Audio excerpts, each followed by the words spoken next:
It took forever for the live to kick on. I had to hold that for so long. That's what he said. Hey. Oh my god. And he didn't hold it for that long. He was exaggerating.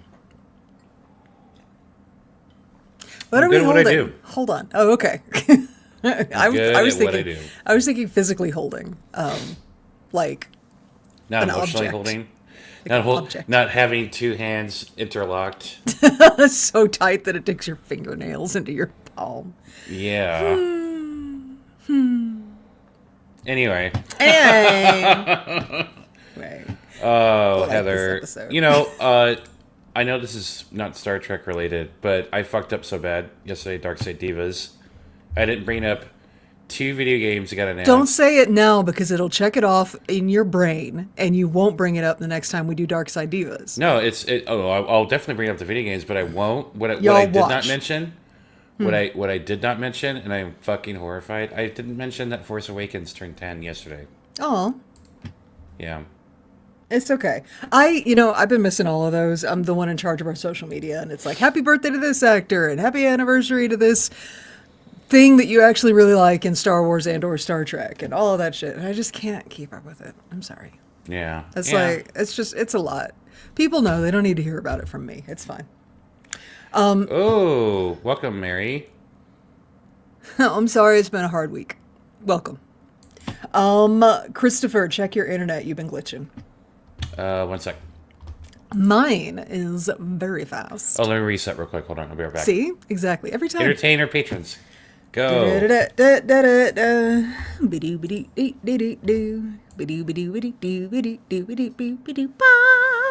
Jazz hands. Fossy. No? Anybody? Spirit fingers? Chris calls this shit tree fingers, and he's wrong about that. This is not tree fingers, it's spirit fingers. It is now. It's whatever I say it is. Sure. Steph, I'm a vice president now, so Good gonna morning. need you to get in line. Because you love it when a guy tells you that, right? Look, I am only with my consent, and like very few people on this earth have my consent for that. I'm at a point in my life where nobody tells me what to do, and this is how I should have lived all along. So I kind of got the feeling you were always that way a little bit, but you know, now that you're out of the closet. Well, now that I'm, God damn it, I'm a piece of Sure. goddamn cat hair on my glasses. Anyway, no, I mean, I always had jobs and shit where I had to do what I was told in order to keep the lights on and the roof up. But then, you know, I get hit with a lifelong disease and I can't do the job thing anymore. And here I am, feral. I don't recommend it. This is not, y'all, keep your job, pay your bills. Don't get disabled and be unable to do this. This is life on hard mode, actually. So. Yeah, because you totally chose to be this way. Absolutely. I was like, had some crystals. Hippus. I know. If I would just do more yoga, I wouldn't be sick. This is actually all my fault. Oh my God. So before we kick off the holodeckness of it all, Steph, are you seeing these trailers for Marty Supreme? Have you heard of that movie? No, what? It's a ping pong tournament movie with what's his name? Muad'Dib, Paul Atreides. Shit, his name just fucking slipped my head. Timothy Chalamet. Yay! Yeah. And he's doing all the media for it. So I see him like, so he was on some kind of like he's being interviewed by a wrestler, and he knew all this shit about wrestling. I was like, oh my God, this kid's a wrestling fan. And then he was on a video game show, and he knew all this shit about video games. And I'm like, is this guy like intersecting all of my hobbies? Or is he just well prepared for whatever interview he's walking into? There's some deep cuts that he prepares for then, because whoa, I think he's just a nerd. He may just be a nerd, yeah. Yeah. Look, you don't get to be wafy like him and not be a nerd. I'm sorry. I think that's what it is. He's nerdy. I like him. I hope he doesn't do anything crazy fucked up to where I have to stop liking him, because he seems to be. They all will eventually. They will all disappoint you. I am fully expecting Pedro Pascal to turn out to be something horrible. I'm gonna enjoy, but like enjoy it while you can. So right. Yeah. That Eric reminds me, they've been flying an orange blimp around SoCal to promote it. Their marketing for it has been very strange too. Yeah, because it's not on any of my feeds. Not, I mean, you even sent me a video of him in that interview with Cody Rhodes, and my algorithms did not adjust to include more content. It's just not being. I think they're targeting the gays with this one. Oh, okay. Well, that makes sense to me. Yeah, Yeah. yeah. And you're normally not into twinks, but there you go. No, I'm not attracted to him at all. I think he's really cool. I just don't. No, he's not. No, when I watch Dune, I am Team Gurney Halleck. Yeah, You know, the Yeah. Duncan and the Duncan. and the sometimes. Duncan. Yeah, like I get the energy. I get that, and he's very talented. And he's got big soulful eyes, but I would snap him in half. Oh yeah. Oh With yeah. like without even wanting to, without even trying, just like on the mount up, like oh, On the mount up. are you okay? Can you like for like 10 minutes? No, you're right. I'll get down and call 911. You're right. Speaking, so the Olympics will be happening in my area sometime whenever the Olympics happen. Okay. And like, I am personally very excited for our area, but what I'm not excited about are the number of wannabe athletes that are going to suddenly pour into my area and also claim to be fucking experts. But when you said mount up, I suddenly had a vision of, I was watching last time the Olympics were happening, I was watching this like TikTok person going, so all the people in the Olympics like don't know what they're doing, so let me show you how to do the mount properly. And Sure, like she sure. does this like spring up thing onto the horsey, whatever it's called, Sure. and she like slips and lands shoulder first right into it, and it just made this most terrible crunching sound, and Yeah. the human body shouldn't be able to do that. Well, it wasn't. That's why that happened to her. Yeah. So I'm looking forward to more of that. That's the people who are competing in the Olympics are literally at the top of their game. Like that's just no, my favorite thing to come out of the Olympics recently. And I just realized I can't be my favorite thing anymore because I don't like him anymore. Shit. Which one is it? Snoop Dogg doing commentary on the equestrian events. And like it was so fun because like I'm an equestrian from way back, right? And so like hearing, but now it's fucking. Look at this motherfucker. Yeah. Look at yeah, this is equestrian. This is amazing. Okay, well now I can't like it anymore. I don't know. Snoop Dogg is like, Turns out he's an old rich man. yeah. Yeah. And Which, by the way, then- good for him, considering where he started. But like, ugh. But that doesn't mean that you then can just buy being an asshole. You know? I Like, know. I know. God damn it, Snoop Dogg. For those of you who are in the dark, Snoop Dogg supports Donald Trump. Now suddenly. Performed at his inauguration. So. And then got real defensive when people were like, what the fuck are you doing? So. Yeah. Turns out, being old and rich, that changes what birds of a feather you flock with. Yeah. I'm waiting for the. So many people are going to go on an apology tour when this is all said and done. So. I accept none of it. None. None. You know, forgiveness is not for them; it's for you. Then why am I going to do it? I don't need it. That's the best I'm answer. fine. No, I'm fine. No, I don't need shit. I Yeah. don't need to forgive shit. I don't fucking think so. Fuck them. No, my memory is long, Oh, and I will hold all the grudges. we know. Yeah. Are you ready to do this? By the way? Yes. You know what? I have clicked record of you. Clicked record. 1 sec. Did you actually like turn on your audio recording software today? Yeah, I tested it before. Okay, I did good. it. I did it. Okay, you good? No, hold on.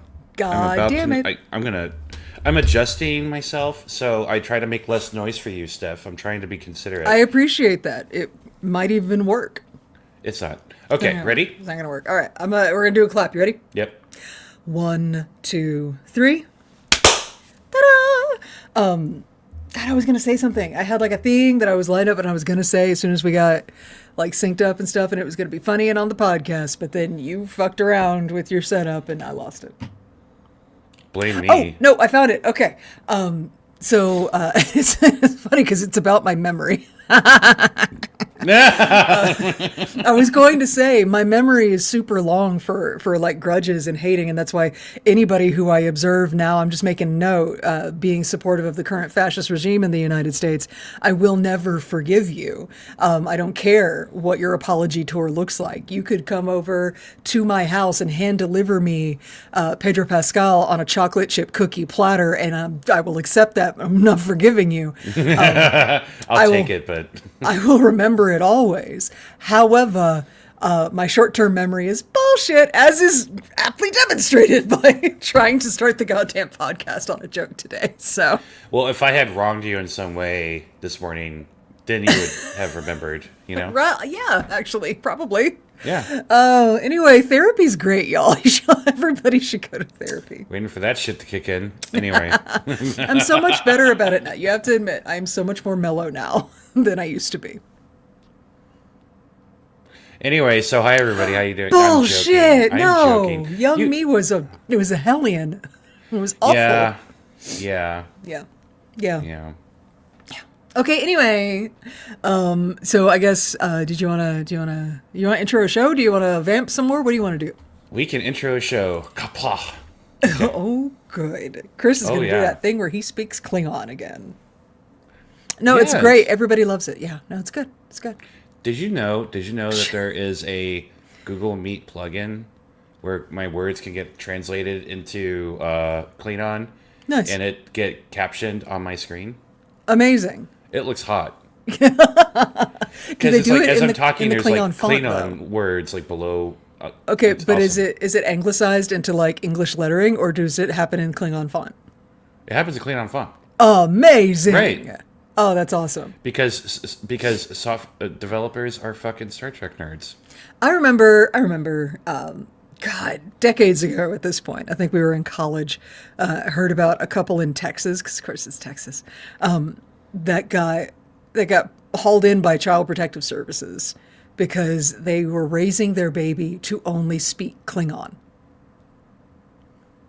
Like that they only spoke Klingon to and around the baby. They taught the child no English, no Spanish, no nothing else, just Klingon. And so that'll get Child Protective Services called on you. Yeah, especially in Texas. Like, do you remember where they lived? No, Okay. it's Texas. I don't know. It just feels like a Lake Jackson nerd thing. My brain is kind of like zeroing in on like the Houston and south of area. Yeah. So it kind of seems like something that would happen in Lake Jackson or Clute or Texas City. What? Nerds plus extraordinarily terrible social skills. Where would that go? Plus really questionable parenting decisions. Yeah, no, it's all Southeast Texas, everybody. Down in the swamplands. Lord. Anyway, so yeah, don't do that. You want to teach your kids Klingon, that's fine. There are lots of terrestrial languages that might be more useful to them later in life, and you should definitely start with one of those, I think, as a baseline. Just saying. Because you get arrested otherwise. Yeah, I do wish I had that. I do wish I had that capability of like just picking up new languages very easily. Right. I think people who can speak like a lot of different languages are super cool and hot. Yeah, absolutely. Yeah. Totally. There's that one guy who's like an interpreter for the UN, speaks like 11 languages. It's ridiculous. Yeah. Like that's a real person. That's not a random throwaway side Star Trek character. That's a real dude who does that. Crazy. Anyway, okay, we should intro the show. Let's intro the show. All right. Hey, everybody. Welcome back to Holodeck Divas, the podcast where a woman and a gay man express their opinions about Star Trek. My name is Stephanie. I'm the woman half of the show. And, Mom, I need you to turn the show off right now. Y'all. Do not listen to this episode. No. Okay. Love you. Who are you? Hey, everybody. I'm Chris. I'm that homo. I am relaxed, sexual. Oh, and Steph. I will not be complete without you. That's true, though. Right. Yeah, no, absolutely. I complete you. Yeah. That's not a two-way street. Why are you trying to intimidate me right now? It's a compliment. I'm feeling my Klingon-ness, okay? I'm gonna go smash a glass table real quick. Which they can make a new one with the replicator. We know that. That's canon. Yeah. Yeah. Smash away. Smash all your fucking furniture. There should absolutely be a holodeck program for it's just a rage room. Where you just go in there and smash shit. I mean, I got an idea for a holodeck program where I'm just going to be in and smash. Where you going to be smashing? Oh, yeah. Yeah. Oh, yeah. Yeah. All right. So thank you for keeping us on brand and on track today. I have a quick thing before we get into why we're here today. Do you have anything? I do not. What the fuck? I don't know. Really? Nothing? No reviews? No nada? Nope. Cool. Yeah. This is our last our last thing of 2025. So I guess I could ask you what your goals are for 2026. I would like to survive it. Yeah, that's kind of my goal too. Just baseline. That's all. Anything else is gravy. Cool. Cool. Yeah. Yeah. My loved ones. I would like for my loved ones to also survive it. Oh yeah, that too. Yeah, that too.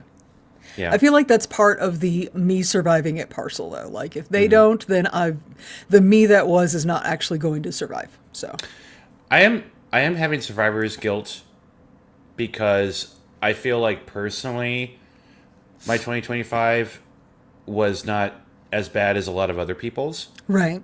And I feel like I've ended this year better than I started it. Would you knock on wood or something when you say shit like that? Do not taunt the universe. Thank you. Okay.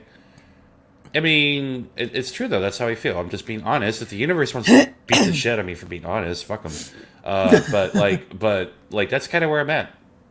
But maybe, well, this is where you need to really hope that you are living more in Star Trek than Star Wars. Because in Star Trek, if things are going well, that's actually good, and it might continue to go well. And there might be some melodrama or shenanigans that pop up, but you're probably going to get back to the even keel of going well. In Star Wars, if things are going well, everybody will die. So let's hope that we live in Star Trek, shall we? I feel like I live in Melrose Place. You know, I'm sorry? Melrose Place, like Melrose. My yeah, I God, you mispronounced California it. the shit out of that word. Sorry. I feel like I live in... What? I love you. Enunciate. Yeah. my bad. Melrose Place? Melrose. In your defense, it's a hard word to say.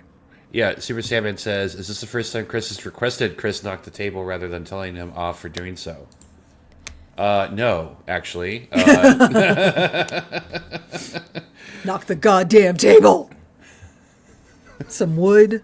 I don't care. Spit over your shoulder. Do fucking something. Right. Don't jinx us. It's actually been a really good year for the podcasts as well. Not to jinx us or anything. But yeah. So 2025, I feel you on the survivor's guilt thing. Like, it has not been awful. And a lot of but it's like, it's all part of the survivor's guilt of having gotten the fuck out of Texas, right? Like, I'm still living in that. Because Texas just keeps getting worse. I know. And like, I have a new eye doctor, right? And so we had our first appointment, and the small talk of like, where are you from? You from around here? Did you move here? Because people can hear the Texas in my voice immediately. I don't feel like I have that much of an accent, but here we are. Anyway, so I'm like, yeah, we moved here from Texas. They're like, oh, so what brings you up here? And I'm just like, Texas. And they get it. Everybody gets it. Everybody understands that Texas be Texas, and I had to get out.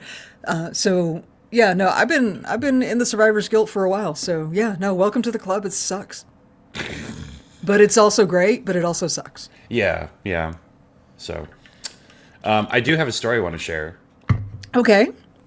Unless you have a serious PSA, then we should do that first. It's not that serious. No, Okay. You can go ahead. Okay, so across the street from me, there's an office building. Right. Yes. Go. Yeah. There's an office building, but at the bottom of the office building, there's a coffee shop, right? And it's an older building, so it has like one of those old school like scaffold fire escape ladder things that go up and down the building. So some dude rolls into the coffee shop with a knife. Oh God. And is trying to steal money and shit, and people panic, and the dude just then decides to run out of the coffee shop, and instead of just like running down the street, and which it's an excellent escape route apparently, because we've had so many people get away from the police just going down Broadway. What up, Long Beach? God damn it. This dude just goes up, and he goes Just up to Spider-Man's up the scaffolding. Well, I don't know how he got up there, but he did end up like on the top part of the scaffolding, threatening to jump off the side, And it like was like, like leaning off the side and shit. like, how high up was this? I don't know how tall the building is. If he fell, he would have died. It was tall enough to Good Lord. yeah. Oh, and Eric is right in chat. An employee maced him. He rolled in with a knife, and he got fucking Right. What are you rolling in with a knife for? You know where you are? Right. So it's this whole thing. Dude was out there for like an hour, 15 minutes or so, and thankfully he got caught. But naturally I was curious, so I went down to see what the commotion was. But I didn't want to. The moment I saw the dude like leaning over the side and shit, I was like, you know what? I don't need. I'm good with not watching somebody fall to their death, so I'm just gonna go back. Yeah. But then Heather, the amount of people with their phones, and not just their phones, but like some people had like one of those like light foil things to like adjust the light, the sunshine. God. Yeah, they were TikTok living this shit and going like, oh my god, like I'm like an influencer, and here's a guy that's gonna kill himself. Oh my god, and it's like, what the fuck? Yeah, no, they were probably hoping he would fucking jump because that footage of a human body just popping open on a sidewalk would have made them go viral. Yeah. Yeah, and like oh man, that one episode of Black Mirror where people just follow the woman around with their phone cameras and like that's her punishment and stuff. Yeah, a little too real here, okay? Yeah. It's so fucking ghoulish. Goddamn vultures. Yeah. Like, don't make me sympathize with the guy who just tried to rob a coffee shop. Yeah. I mean, I suppose I could have took a video of it and put like the Holodeck Divas logo on top of his body as he's falling down. Not. Yeah. Well, I mean, but no. You're like, well, wait a minute. That could get some views. No. But we can make this content about not fucking doing that. Jesus Christ. Yeah, I know. People are crazy. There's something about this distance of being behind your phone. It's the way people are way more brave saying shit on the internet than they are to your face. Right. Because I guarantee you, the people who talk shit to me on the internet would never say those things to me if we were in the same room. Never. Never. But there it But is. to be fair, most of them don't have friends, so they don't have anything to say to anybody. Yeah. Bigots are lonely. Fuck them. Anyway, but there's something about this distance of like holding up your phone camera that gives you it's just a tiny bit of distance between yourself and the reality unfolding in front of you. And into that little distance can be wedged an awful lot of inhumanity. Right. And subtraction of empathy. It's impressive. Yeah. So we're doomed as a species. Yay! That's why I, for one, support my AI overlords. Okay. I just can't follow you there, but Yeah. okay. My official statement will be, I, for one, welcome our robot overlords, just Yeah. because I want to survive in the robot apocalypse. Anyway, is that all you got? Yep. The guy's okay, though, right? Like, he came down? He got arrested. He's Okay. other than being fucking... Mace does not feel good. Well, neither does having somebody wave a knife in your face and try to rob you in a coffee shop. So Yeah. Remember that Lord. table? I think it was a vampire game where your character had was obsessed with spraying Aquanet in people's faces and fire and shit. Well, I just accidentally, yes, it was my vampire character. It was really stupid. She accidentally discovered that Aquanet plus Bic lighter equals flamethrower. Yeah. And it does, actually, so be careful, y'all. Yeah, I found an actual demonstration of that. Like somebody had a Zippo. Mm-hmm. But he was like, you have to be very careful because Zippos let fumes out. Mm-hmm. Mm-hmm. So you have to make sure that it's only halfway full. So one dude did not get the memo. Oh, no. And did it. I think this is another TikTok I've seen. And did it, and the can of Aquanet just went boom. Yeah. And like the It spray and the fire goes everywhere. It is ill-advised in real life. It's extra ill-advised in fiction when your character is a vampire and will, in fact, go into a terrified frenzy at the sight of fire. And so it's dumb. But yeah, no, I'm not even sure why we're talking about the Aquanet thing. But it is what it is. Mace in the face. Mace in the face. Yeah, no, mace is unpleasant. That's the point of mace. Okay. I have a quick PSA. Okay. For all of our listeners, for ways to help as we close out 2025. This is our last episode of 2025. Holy shit. Next time you hear from us, it will be 2026. Next year. See you next year. Oh my I God. hate that joke. So, the way that you can help us is to please, again, just reiterating last week, protect your peace, get through the holidays, get through the forced proximity sessions with shitty family members as best you can. If you need to go back through our prior log, if you need to rewatch some Star Trek movies, please do that. I would highly recommend Star Trek IV: The Voyage Home. Oh my God, this is pure joy. It's just a hug. It's just like hugging a whale. But in a good way. Like, it's so fucking good. It's the Whales movie, y'all. So you can watch that movie. Listen to our podcast episode about it. Also, Star Trek VI, The Undiscovered Country, with some sexy Shakespeare quoting Klingons. Yeah, no, it's good shit. Good shit. Yeah, so I've been using this automated playlist system that's AI powered to like it. It's supposed to detect my mood based on the things I say out loud at my desk, right? Oh my God. I know. No, bad. God, Why? Oh my God, derogatory. What do you mean? You have an AI that is there to listen in on everything you say, use that information to monitor your mood and feed you entertainment. Yeah. Y'all, the stuff is horrified. It's a prototype. What do you want me to do? It's a playlist thing. Look, if my music app Who gets wants that data? to adjust, Who's getting the data on all of Chris's little minutia? Where's that data going? hopefully to my future employer.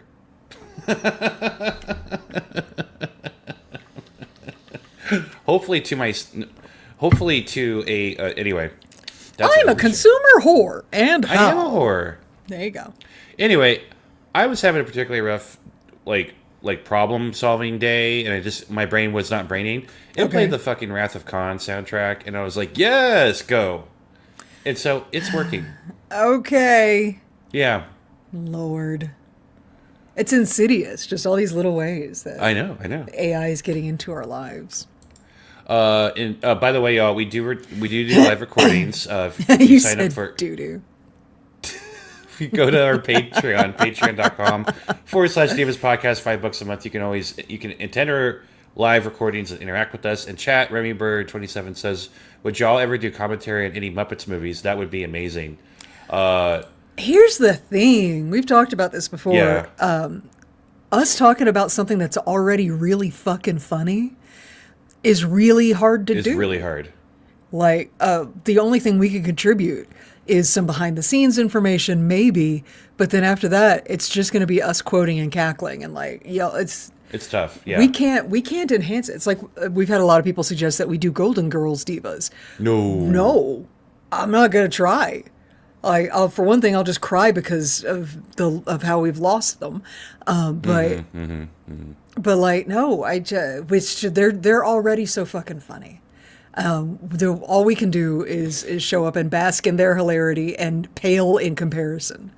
So now I stand Miss Piggy so much. No, Gonzo's hot. And Gonzo's hot too. Yeah. I like Fozzie Bear too. I think Rolf is my favorite. Oh. And I was reminded of this actually because you sent me that clip from the Game Awards show that had Rolf trolling Miss Piggy during their number. Love him. Actually, Sweetums. Also really like Sweetums.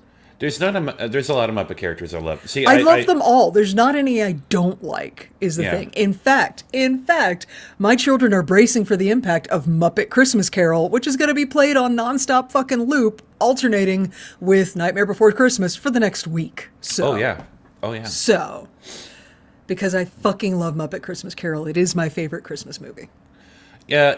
You know what? It's up there for me, too, and I'm loving its resurgence, because apparently it's been in the top 10 most played Christmas movie list this year. Nice. And Good. That's badass. It deserves it. Yeah. I have songs from Muppet Christmas Carol on my Christmas playlist that I assembled and was not assembled for me by AI on my phone. So Because I have a soul. So Oh, you do? yeah, I thought do. You got rid of that shit a long It time is ago. shriveled and black and bitter, but it's here. It's like one of those like dehydrated peppers. Yeah. Every now and then I'll just flood it with some chicken broth and it rehydrates for the holidays, and then I'll shrink it back down for the rest of the year. Oh my god. Anyway. I have a soul. Damn it. Yeah, that's adorable. Hey, it's been like 20 fucking minutes of this podcast. Do we want to get into why we're here today? Yes, I'm ready. Lord have mercy. All right. So, what we're doing on this podcast is we're watching through the entire Star Trek visual story in release order, not chronological order like we do over on Dark Side Divas. For Star Wars, it's release order over here because these bitches time travel and we're not that smart, okay? Nope. So we started with Star Trek, the original series. We cherry-picked some episodes. We watched a bunch of movies. And now we are in Star Trek, The Next Generation, Season 2, Episode 20, The Emissary. Uh-oh. Do you have an intro? Diva date 923-143. We're on a mission, but I can't tell you why. Nor can I tell you where to go or what we'll be doing. We just need to grab a floating metal pill and then just add some sweat from Worf's face. And we'll have our mission. Just lick it up. Just yeah. I mean, the collection process of Worf sweat could be, your hands, your tongue, whatever. Yeah. I think we should study this process in detail. I agree. Y'all, Worf is so fucking hot. Okay. So behind the scenes, the people who are responsible for this love fest of an episode. This episode is directed by Cliff Bowl. We've talked about him before. He directed Hide and Q, Conspiracy, The Royale. Cliff Bowl. Our writers, we do have Melinda Snodgrass as a story editor, but the people who actually made this script in the first place are Richard Manning and Hans Beimler. They are a team. We've talked about them before. They did Heart of Glory, Skin of Evil, Conspiracy, The Neutral Zone, The Schizoid Man. These guys. But I did see a note, and Chris, I don't know if maybe you have some details on this. This entire story is based on an unpublished story by somebody by the name of Thomas H. Calder. I saw that, but I didn't fall down that rabbit hole. There's no rabbit hole there. There's no there. I tried. I was like, rabbit hole detection systems activate. And here we are 5 years into this podcasting. I'm good at finding the fucking rabbit holes. Yeah, I found nothing. So I can only theorize that what happened was Thomas H. Calder was one of the people that submitted stories. Because they put out that general a fan call that submitted. Well, yeah, because they kind of put out like a general call for stories and stuff and ideas. Writer's strike. They didn't have ideas because they didn't have time. And I think they were really looking for non-union content. So, Oops. Yeah. And so I feel like maybe this story came from that. So. Yeah, but regardless, spoiler, I love this episode. Yeah. It felt like everything just kind of worked together. I couldn't tell what was the A or B plot. I couldn't even tell if there was an A or B plot. There was an A or B plot. We'll get to it. Yeah, but I just generally like this episode, and I was really surprised by a lot of the script, and it was just refreshing. I enjoyed it, but I feel like this episode was definitely exploring what other genres you can pursue within the framework of Star Trek. Yeah. Because there's no sci-fi conundrum today. It's not, other than the usual, like, should we kill them or spare their lives? Find another way. Which, to be fair, is more sci-fi conundrum than a lot of episodes we've covered in this season. But, like, the main focus of this episode was definitely on the romance. And so this was them sort of, again, this is one of those things that could definitely be considered a filler episode because it doesn't move the overall plot of Star Trek. It's just a character exploration for one of the characters in the show. And it was, we got some notes from other people, which was also really good. But, could you remove this episode from the season and still have an overarching plot for all of Star Trek? Yeah. Would I let you? No. I love this episode. Right. Because it's a romance, and I'm a romance girly. Mm-hmm. Yeah, so quick facts and figures for you, Steph. This was right in the middle in terms of ratings. It was neither the most viewed or the least viewed, so that's cool. I feel a win is a win. A win is a win. I feel like when you include Klingons in your promo material, you're going to get viewership. It's just one of those things. Yep. This episode shows up on a lot of different publications, top 25 best TNG episodes. And in terms of, like, if you're a fan of Worf or Klingons, this is in the top 5 must-watch episode list for a lot of different critics. So if you like Worf, if you like Klingons, you haven't seen this episode yet, you get on that shit, because this is essential viewing. Yeah, it is. And I'm going to watch this episode over and over It's and essential over again. spank banking is what it is. It's, girl. By the way, y'all, this is like Chris was saying, we should put a trigger warning or a disclaimer at the top of the episode because we're gonna get real thirsty. Yeah. But I feel like this is our 61st episode of this podcast. Good Lord. You should know by now, like, where we're at and what we're gonna be doing. I think I was just delirious and in heat yesterday because I was like, oh my goodness. Yeah, he was sweating it out, y'all. It was bad. Anyway, so Yeah, all right. So do you have anything else, or shall we get into the episode? well, it's holiday season, so I couldn't get a hold of like my peoples. Right. But I love this episode so much. I will say all the Klingon wardrobe that Worf wears was borrowed from from the other movies, but Yeah. that's the only fact I it have. looks familiar. Yeah. Yeah. It's good stuff. Doesn't quite All right. fit him, It wasn't It's a perfectly little- tailored to him. Yeah, it's actually a little big. So it Yeah. makes me wonder who the fuck was wearing that, because Michael Dorn's not a small man. No. That's crazy. Okay. Ready? Mm-hmm. All right. We open the episode with no exterior shot of the Enterprise, which is Yeah. interesting. We open on a command crew poker game. It's Riker, Pulaski, Geordi, Worf, and Data with his cunty little visor on. And they're all sitting around playing poker. Worf is kicking everybody's asses. And I love these scenes, right? Because they establish the friendship between these characters. Yeah. We do remind everybody that Pulaski and Worf definitely flirt. So that Girl. happens. Love that for Well, them. first of all, I love how Dr. Pulaski plays the mind games in a poker game. Oh, yeah. That's really fun. She's vicious, and like that is remaining consistent. We do get to watch, actually, as Brent Spiner does, he shuffles the deck and does the one-handed deck cut. Oh, God. That I don't believe was him in the Royale.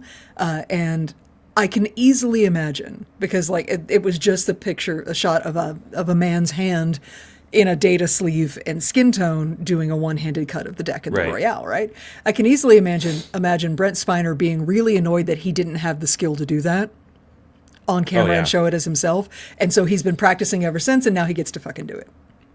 Like, that seems like a Brent Spiner thing to do to me. I knew a guy who actually professionally taught actors how to do shit like that. So Nice. he's a magician, and he performs often at the Magic Castle. I don't know if I've mentioned that place before, but it's like a... You have to me, but I don't know if you've mentioned it on the show. Yeah, so the Magic, in its heyday, the Magic Castle was basically a very old, large house in Hollywood that the owners over the years just added to it, added a floor here, a wing there, and it's just like this like strangely odd house where a lot of it doesn't work together, but there's like a lot of different like mini theaters and such.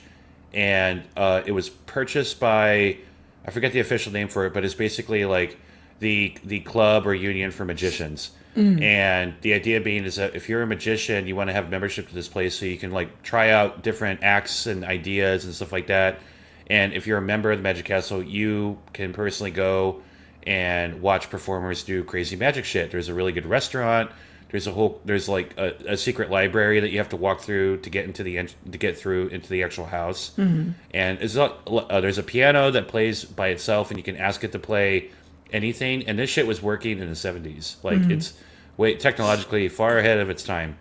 But anyway, there's a guy that works at the Magic Castle that has taught actors how to do card tricks and such, because if people like are gonna be at a casino, they have to be able to shuffle a certain way and look like a fucking professional. And he made a lot of money doing that. Yeah, So, absolutely. Yeah. We've talked about the very necessary skill sets for actors. Like, if you're going to be a professional actor, you kind of end up becoming an every person, because Yeah. you need to be a jack of all trades. Just Yeah. have enough to be able to fake it for camera. So, anyway, we're doing a lot of like the scene is actually kind of slow, because we're watching dealing, we're watching betting. Worf drops 50 and right. when I feel like the scene is dragging on a little too long, we are saved by a call from the bridge saying, hey, we just got an emergency signal from Starfleet. So, appreciate that. I do love that on the way out, Geordi says to Worf, 50, you were bluffing, weren't you? And Worf goes, Klingons never bluff. Yeah. Yeah, and like put a pin in that. That'll show up later. Yeah, let's put a pin. And I love the scene just because, well, the part where Dr. Pulaski just looks at Worf when it's just the two of them left with Chips, and she goes, looks like it's just us, handsome. I'm like, oh, I love them. I ship them so hard. I never knew, I never thought about those two. Yeah. Friends with benefits, baby. Oh, yeah. 100%. Okay, so we get to the bridge. Everybody takes their places, and I notice that Data sits next to a distractingly pretty ensign. Right? At the front. That is the return of Ensign Clancy. We've seen her before. Played by Anne Ramsey. We saw her in the Elementary Dear Data episode. Right. Oh, Steph, Super Sandman in chat says, Dean, objection, I'm a Klingon. Klingons never bluff. Oh, yeah. Legit. Yeah. So just a reminder, Anne Ramsey did play Helen Haley in A League of Their Own. The one who slid into home and got that giant bruise on her leg. That was her actual real bruise from having done multiple takes of the slide. Yeah. Yeah, that's why I winced. I remember watching the behind the scenes, and she's like, "Yeah, so that sucked," and I'm like, "Yeah." So yeah, that's her. Anyway, so Starfleet called basically and was like, "Hey, get to these coordinates right here, ASAP. We will tell you why later." What? Yeah, Riker's like, "What the fuck?" And Picard says, whenever Starfleet gets enigmatic, I know we're about to face a challenge.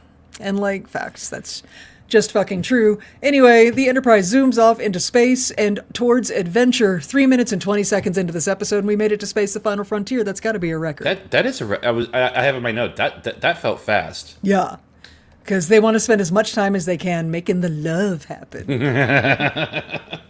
Doing the bum chicken bow. Let's do that. Okay. So we come back from the Enterprise's zoomies. She's in warp now. The bridge crew are desperately trying to do some research, any research on where they're going and what they're doing en route, you know? You think Starfleet would just send them an attachment with a good PDF file that discusses... They didn't, and that's deliberate. But that's my only question in this episode, why? Because it didn't feel like the quest was the mission was that super secret. That's because the mission that should be, that is like super vital, ends up being the B-plot in this episode. So we as the audience don't give as much of a fuck about it. But Starfleet, from their side, is like, this is actually really dangerous. So we're going to keep this super quiet. Oh, okay. That was the impression I got.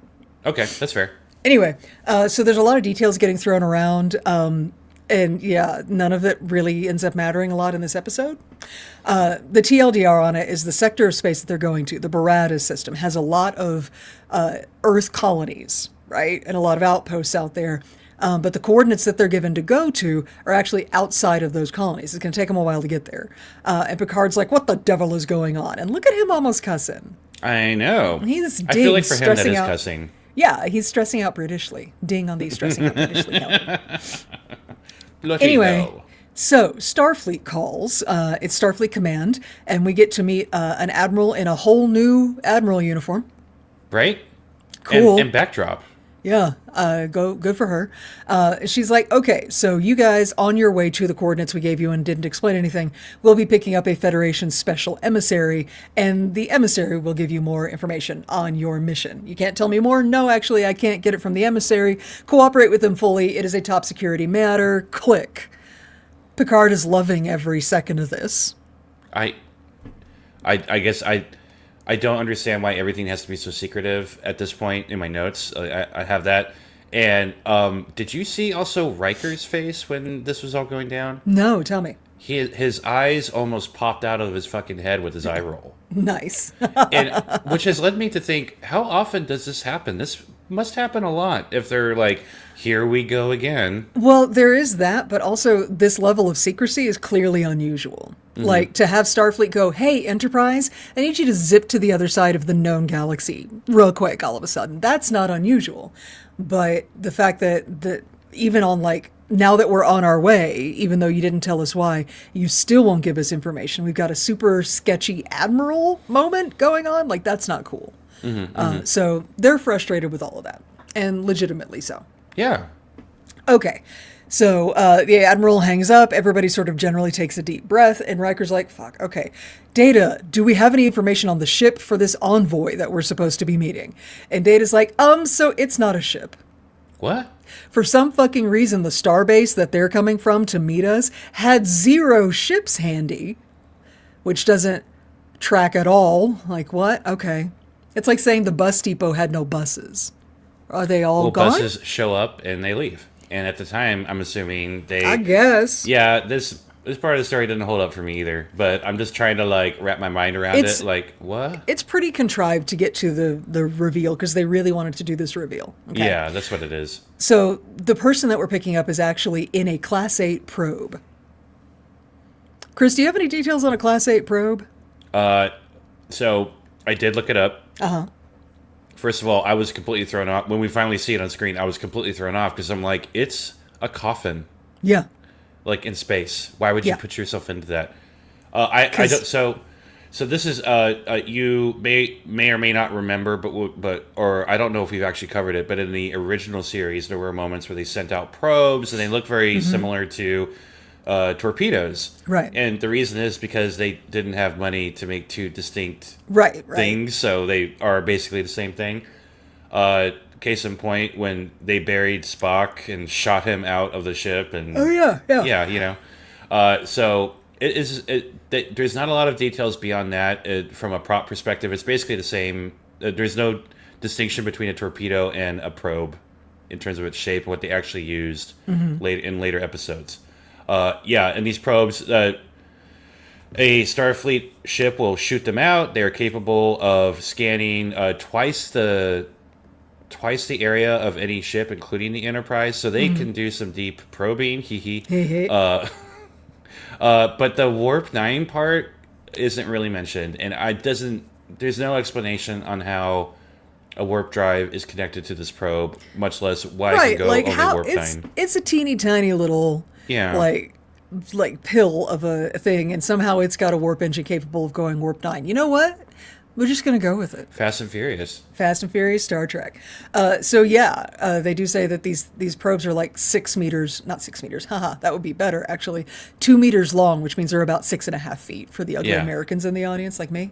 Apparently, whatever this matter is so urgent, the envoy couldn't wait for a ship to show up, just loaded themselves into, modified a probe so it could fit a person, loaded themselves into it and shot themselves into space in the hopes that the Enterprise would be fast enough and skilled enough to catch them.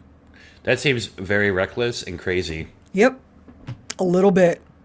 But this whole action will save the Enterprise 6 hours of travel, because otherwise they would have to divert 6 hours out of their way, pick the envoy up at the starbase, and then go, and then they might be too late for whatever the fuck is happening in the Barada system.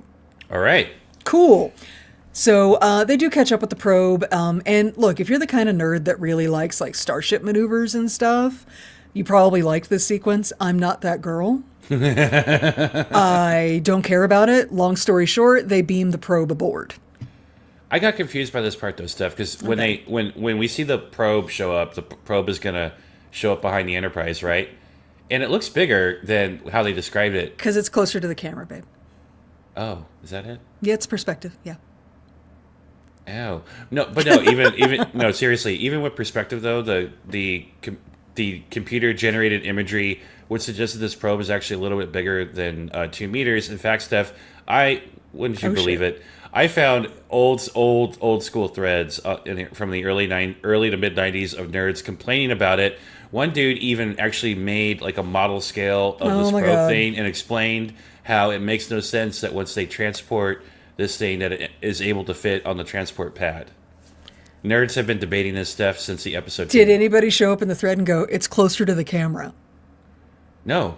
Well, there you go. I'm sure nerds have been debating this, but those nerds probably also watched Lord of the Rings with all the forced perspective to show the size difference between hobbits and Gandalf and went, okay, but that doesn't make sense. Look, nerds are going to nerd and I love them for it. Yeah. Anyway. I'm attracted to them. I don't know why. Neither do they. Anyway, so they have beamed the probe aboard. Picard sends Riker down to the transporter room to meet the envoy, so we are in the transporter room. Also there, Geordi, for some reason. Okay. Don't you want Geordi there with you every I time you mean, work? yeah, just like as decoration. Just like to make me happy. I had canon that Geordi was reporting into O'Brien because, again, gossip. Right. Well, he was there for like the beaming in of the probe. Like maybe he had anything to do with it. I don't know. Maybe well, he was there to tell O'Brien about the poker game. Like, look. Oh yeah, just, no, like, that's legit. Ass. Yeah, that's super legit. Anyway, Pulaski's there, Geordi's there, Riker shows up. O'Brien's beeping some boops on the probe. He opens it up and then gets the fuck out of the way. Pulaski is scanning the passenger, who we cannot see because they've got like a life support mask situation on their face. Okay, so you're stuffed yourself in a coffin-sized stain and you're wearing a mask that helps you breathe. That's fucking horrifying. Yeah, no, this is insane. Yeah. This could never be me. No. Ding, I could not be a Starfleet emissary. Okay. Like if this is the level of commitment required, that's a no from me, dog. No from me. Anyway, so Pulaski's scanning the passenger. She's like, I don't know, the readings are super odd. The person in the probe takes the life support mask thingy off their face. Surprise, she's a pretty Klingon lady. Very pretty. Looks up at Riker and goes, I greet you. I'm Kelar. Oh. I know. And I just want a bone of contention, okay? The name is pronounced Kelar. Mm-hmm. It is spelled K''EHLEYR. My dyslexia will not allow me to acknowledge their name. I'm sorry. Right. I can't, like, I typed it out that way, and I'm like, that spells Kalir. Right. That does not spell Kelar. So for the rest of my notes, I spell her name Kaylar, just so I don't confuse myself. I should have done that. God damn it. Oh, well. Anyway, so Riker greets her back in Klingon, and she's instantly charmed and instantly charming. She's so fucking likable. She's got like this tough girl, good-humored bitching about having to travel in the probe and stuff.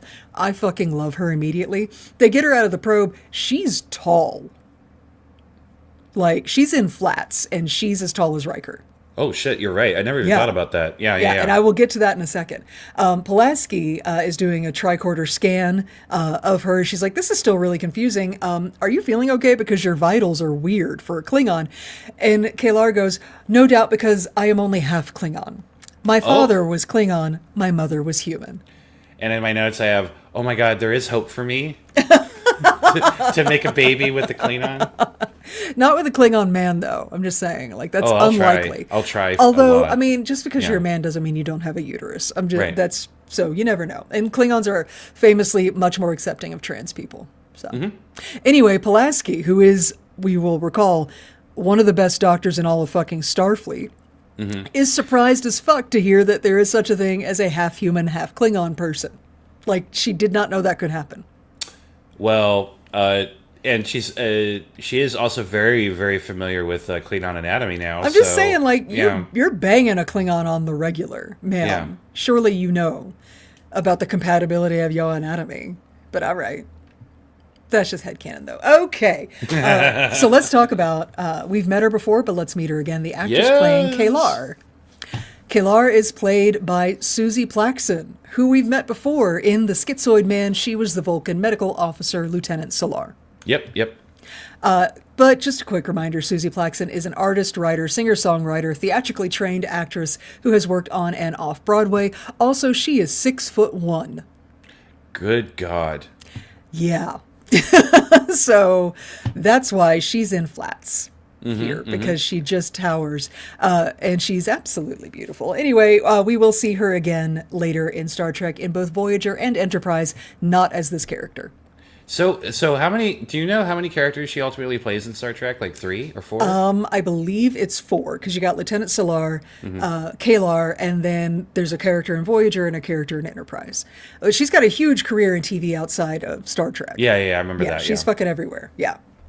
I love her. Anyway, all right, so we get to the observation lounge, the conference room, whatever you want to call it. Captain and most of the bridge crew are already at the table. Riker escorts Kelar into the room. The second Worf sees her, he gets oh shit face.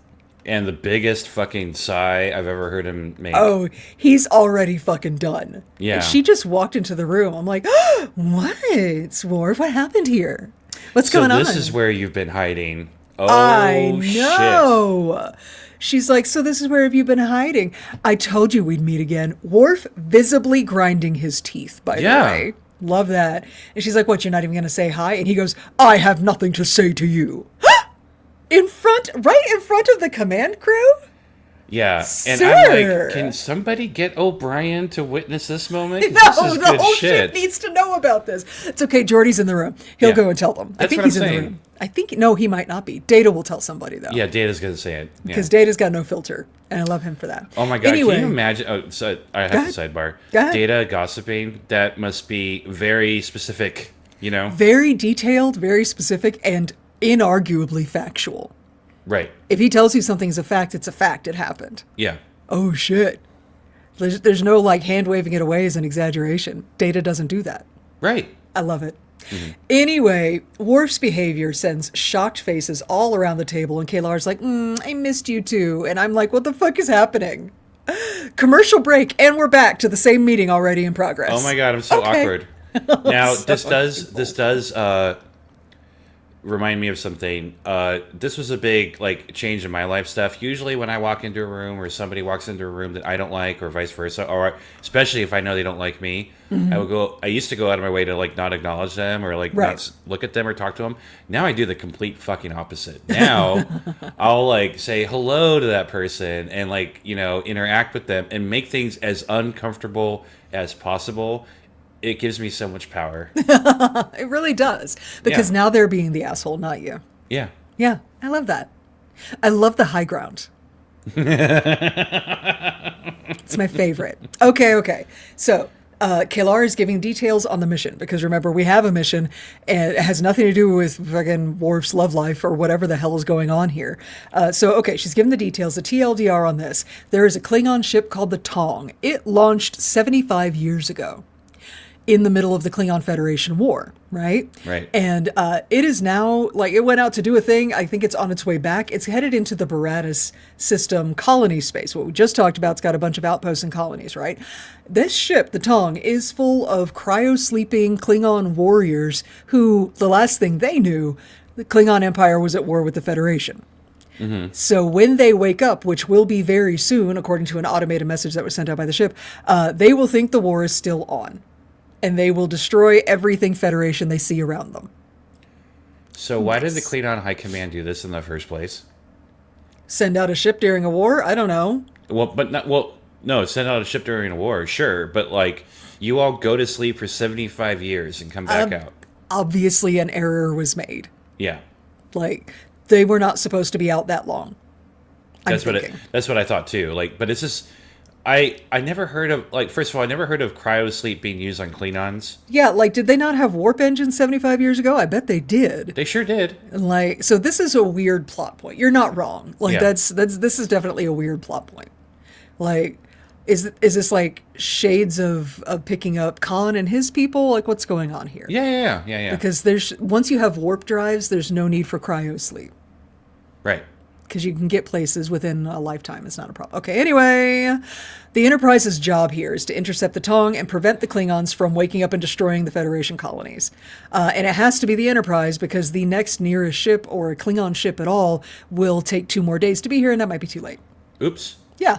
And so Troy asks K'Ehleyar, you believe you can convince these Klingons that the Federation are now their allies? And K'Ehleyar goes, no, not a chance.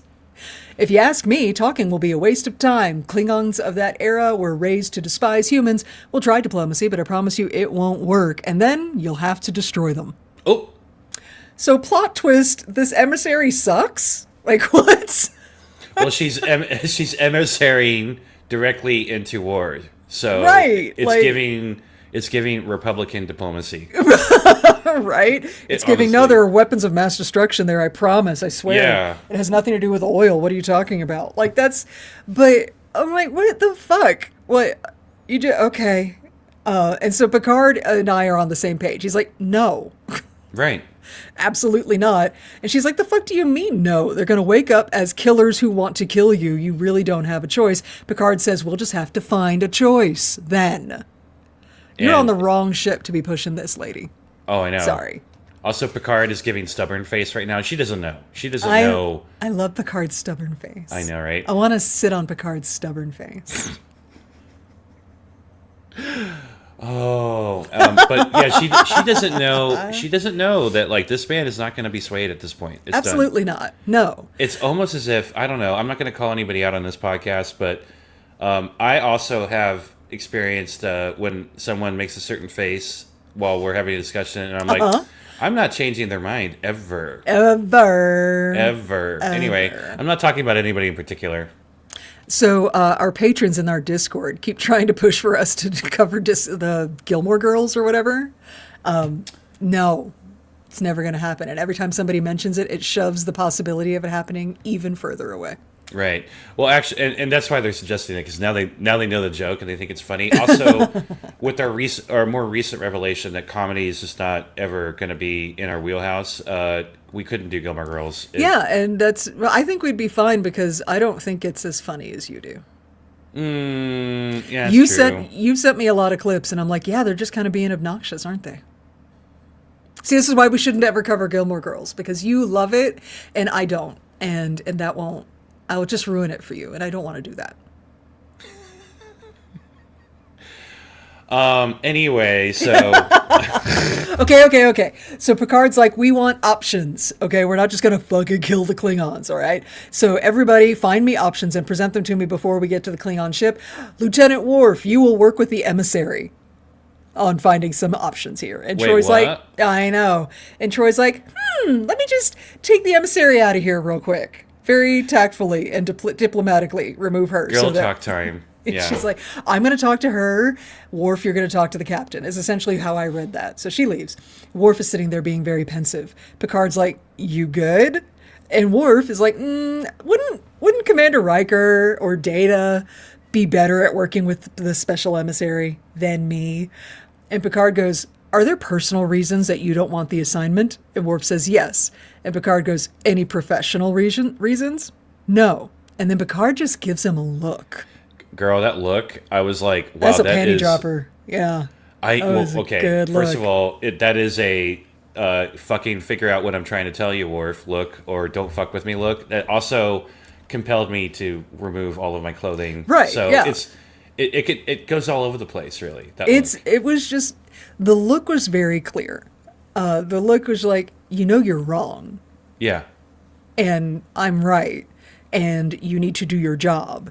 And don't disappoint me. And also take off your clothes. Like, that's what the look was saying to me. It was all of those things. So, anyway. Again, I experienced that look on the regular. Oh, my. Yeah. Anyway, Worf was like, okay, fine. Never mind. I'll just do your job. And Picard's like, good. And I love it. Yeah. All right. So, yes. People in chat, by the way, they're giving us ideas. Stargate Universe, Battlestar Galactica, The Expanse. Good Oh, Lord. my God. Battlestar Galactica. Y'all, my relationship with that show is really fraught, okay? When it was good, it was so good. Yeah, I loved the miniseries in season 1 a lot. Yeah, but when it was bad, it was bad. When, because when the show was airing, the first season, I think I was living with you. I can remember us watching one of the fucking cliffhanger episodes and being Right. like, we're not going to get a resolution of this shit for like a year. Right, yeah. That show literally broke me. That's why for a lot of different shows, I wait till it's done. I have not watched a single episode of Stranger Things since season 1 because of Battlestar Galactica. It fucking broke me. Yeah. I mean, that's fair. Anyway, in the end, they listened to Jimi Hendrix and fuck cavemen. I'm not kidding. All right, we move on. I like Jimi Hendrix. I do. But they were back in caveman times, Chris. Where did they get Jimi Hendrix? Or are we saying that Jimi Hendrix all along the Watchtower is just the sound of the universe? I mean, the canon for me. All right. Anyway, I'll probably cut that part out so that people who are listening to our podcast don't get spoiled on the end of fucking Battlestar Galactica. It's the weird. Okay, look. If it was like they decided, hey, we don't know how to end this show, just fuck it. They Yeah, Yeah. that's 100% what happened. Yeah. And now we are ghosts or whatever, and we wander around in society or something. And hopefully this will help you forget the fact how many times somebody got raped on this show. Like, it's a Oh, lot, I know. okay? I know. Anyway, you guys are not wrong. It's an excellent sci-fi series. I just have a fraught relationship with it. All right, getting back into this. So, we have a hallway walk and talk with Troy and Kalar. Because Troy's like, girl talk, give me the tea, let's talk. This is going to be great. Here we go. They are bonding over being half human, half alien. Because it turns out the whole Klingon-human hybrid thing is weird and rare. Super rare. But, you know, Kalar is half human, half Klingon. Troy is half Betazoid, half human. So they've got that level to bond on, except, they have two very different approaches to growing up, sort of betwixt and between two cultures. Troy has embraced the diversity and the goodness that it can bring to her life. Kalar seems to struggle with it. Like a lot. Like a lot. So they get to her quarters and she's explaining that like her human side is like super snarky, but her Klingon side is a terrible temper that she tries to keep hidden. And Troy's like, girl, everybody's got some kind of temper. And Kalar's like, not like mine. Sometimes I feel like there's a monster inside of me fighting to get out. Tell me more about that monster. I feel like we're oversharing though. Like, girl, you've known this lady for 5 minutes. Okay, but look, it's Troy. It is. And this is her like superpower. Right. Is her ability to get people like immediately comfortable enough with her to overshare about how they're terrified of their own Klingon heritage. Like, what? And so far, Kalar's proven she has no fucking filter. Again, a personality trait that's very unusual, I would think, for a diplomat. Maybe it's because she looks like a Klingon. People expect her to be very blunt and direct. But yeah, tell me more about that monster inside. Yeah, let's explore that monster a little bit, huh? Yeah, just she's hot. And she's very hot. Troy's hot, and I was like, so now kiss.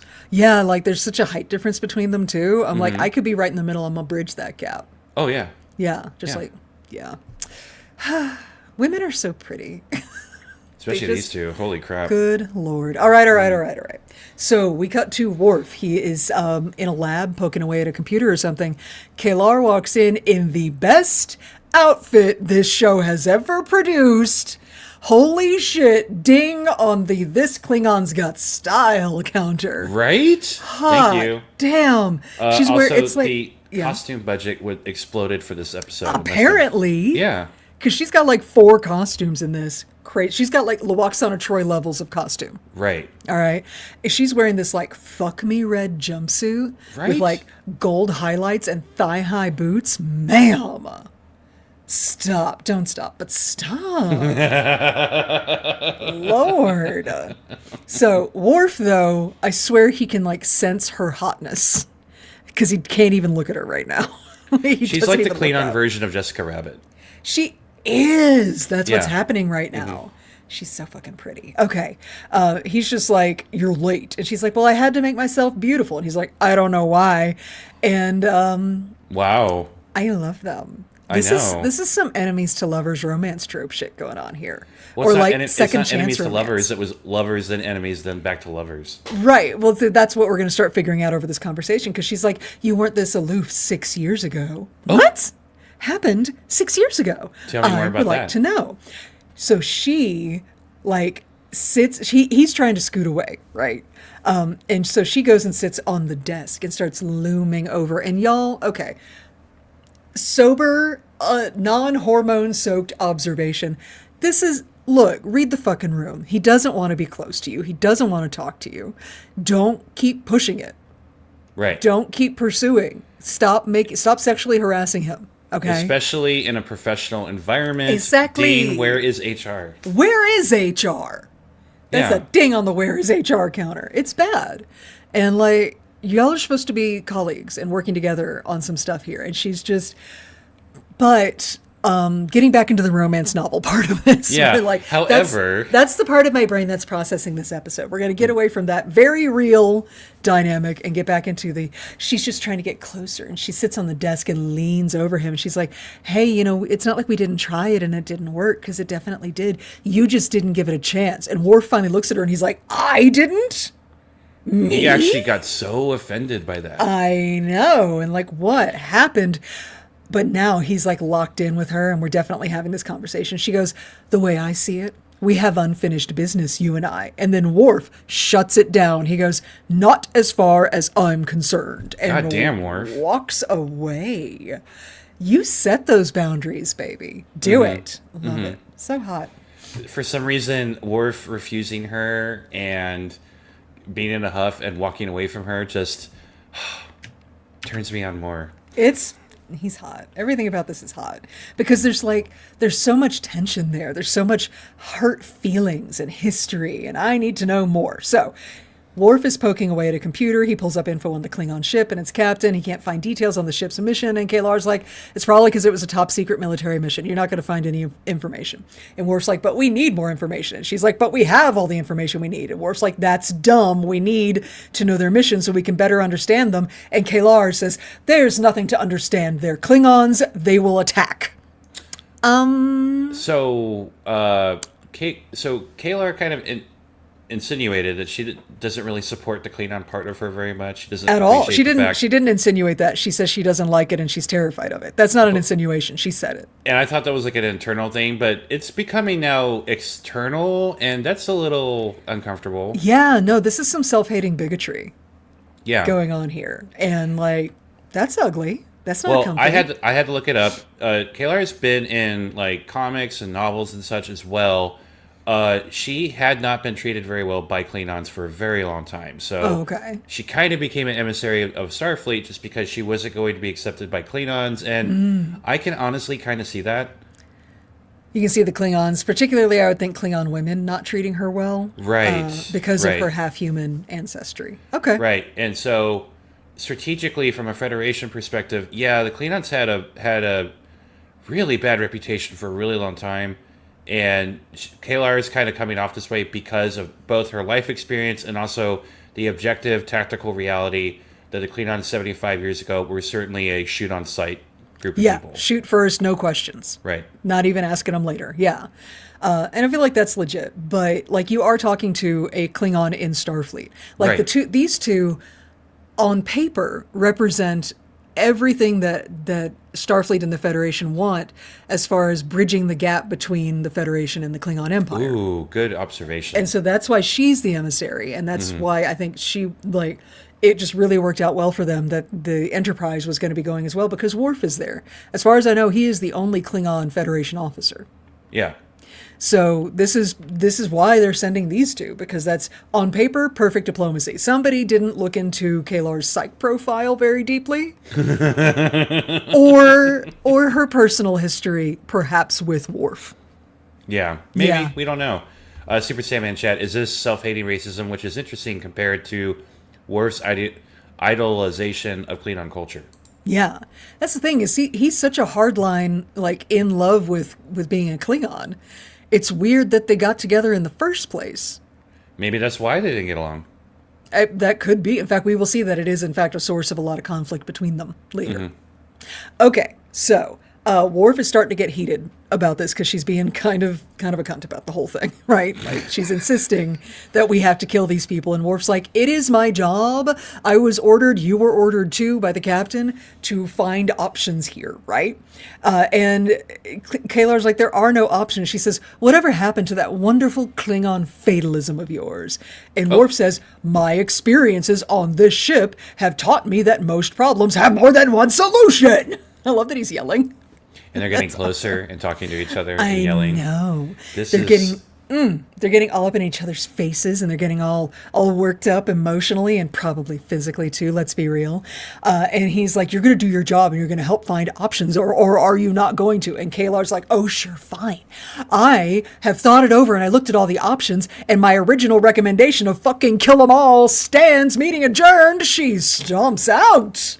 And oh my god, I've never felt more seen in a Star Trek before.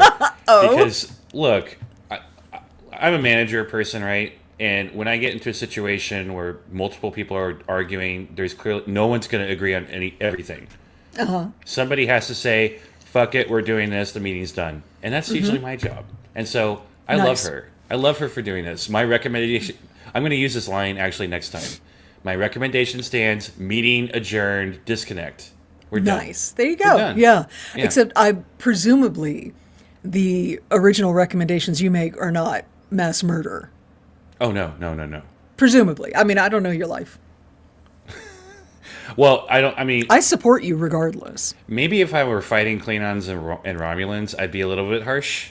Yeah, And, probably. and again, we've discussed this before. Not Starfleet officers. Not a Starfleet officer, so Yeah. I will be living. I will be surviving. Anyway, my romance novel loving heart is absolutely swimming in this like XX hate fuck chemistry dynamic yeah. they've got going on.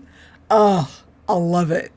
I love it. Okay. Oh, So Kalar is so pissed off now. She's stomping down the hallways. The Enterprise crew are like, whoa, and avoiding her because Yep. she's so angry. She gets into her quarters. She has no outlet for her anger and her frustration, so she just puts her fist through a glass table like you do. like you do. Yeah. By the way, y'all, again, sober, non-hormone soaked sidebar. If there is someone in your life who in your romantic relationship gets so angry they have to break things, leave. Because Yeah. what they want to break is you. Yeah.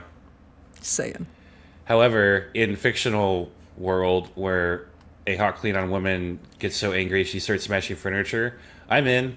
Yeah, that's just passion. Yeah. That's just because it's fictional. Because it's fictional, it's just passion and emotion, and I love it. And like, let's work some of that out, ma'am. You and me, let's go. Yeah. Speaking of which, Steph, did you notice? I failed to mention this before. Did you notice all the gold idols in the back of the room? all Yeah, over the it's place? it's like quarters decorated by Trump's interior decorator. Yeah, it's kind of gross. Actually, do you know where those are from? No. Those are trophy toppers.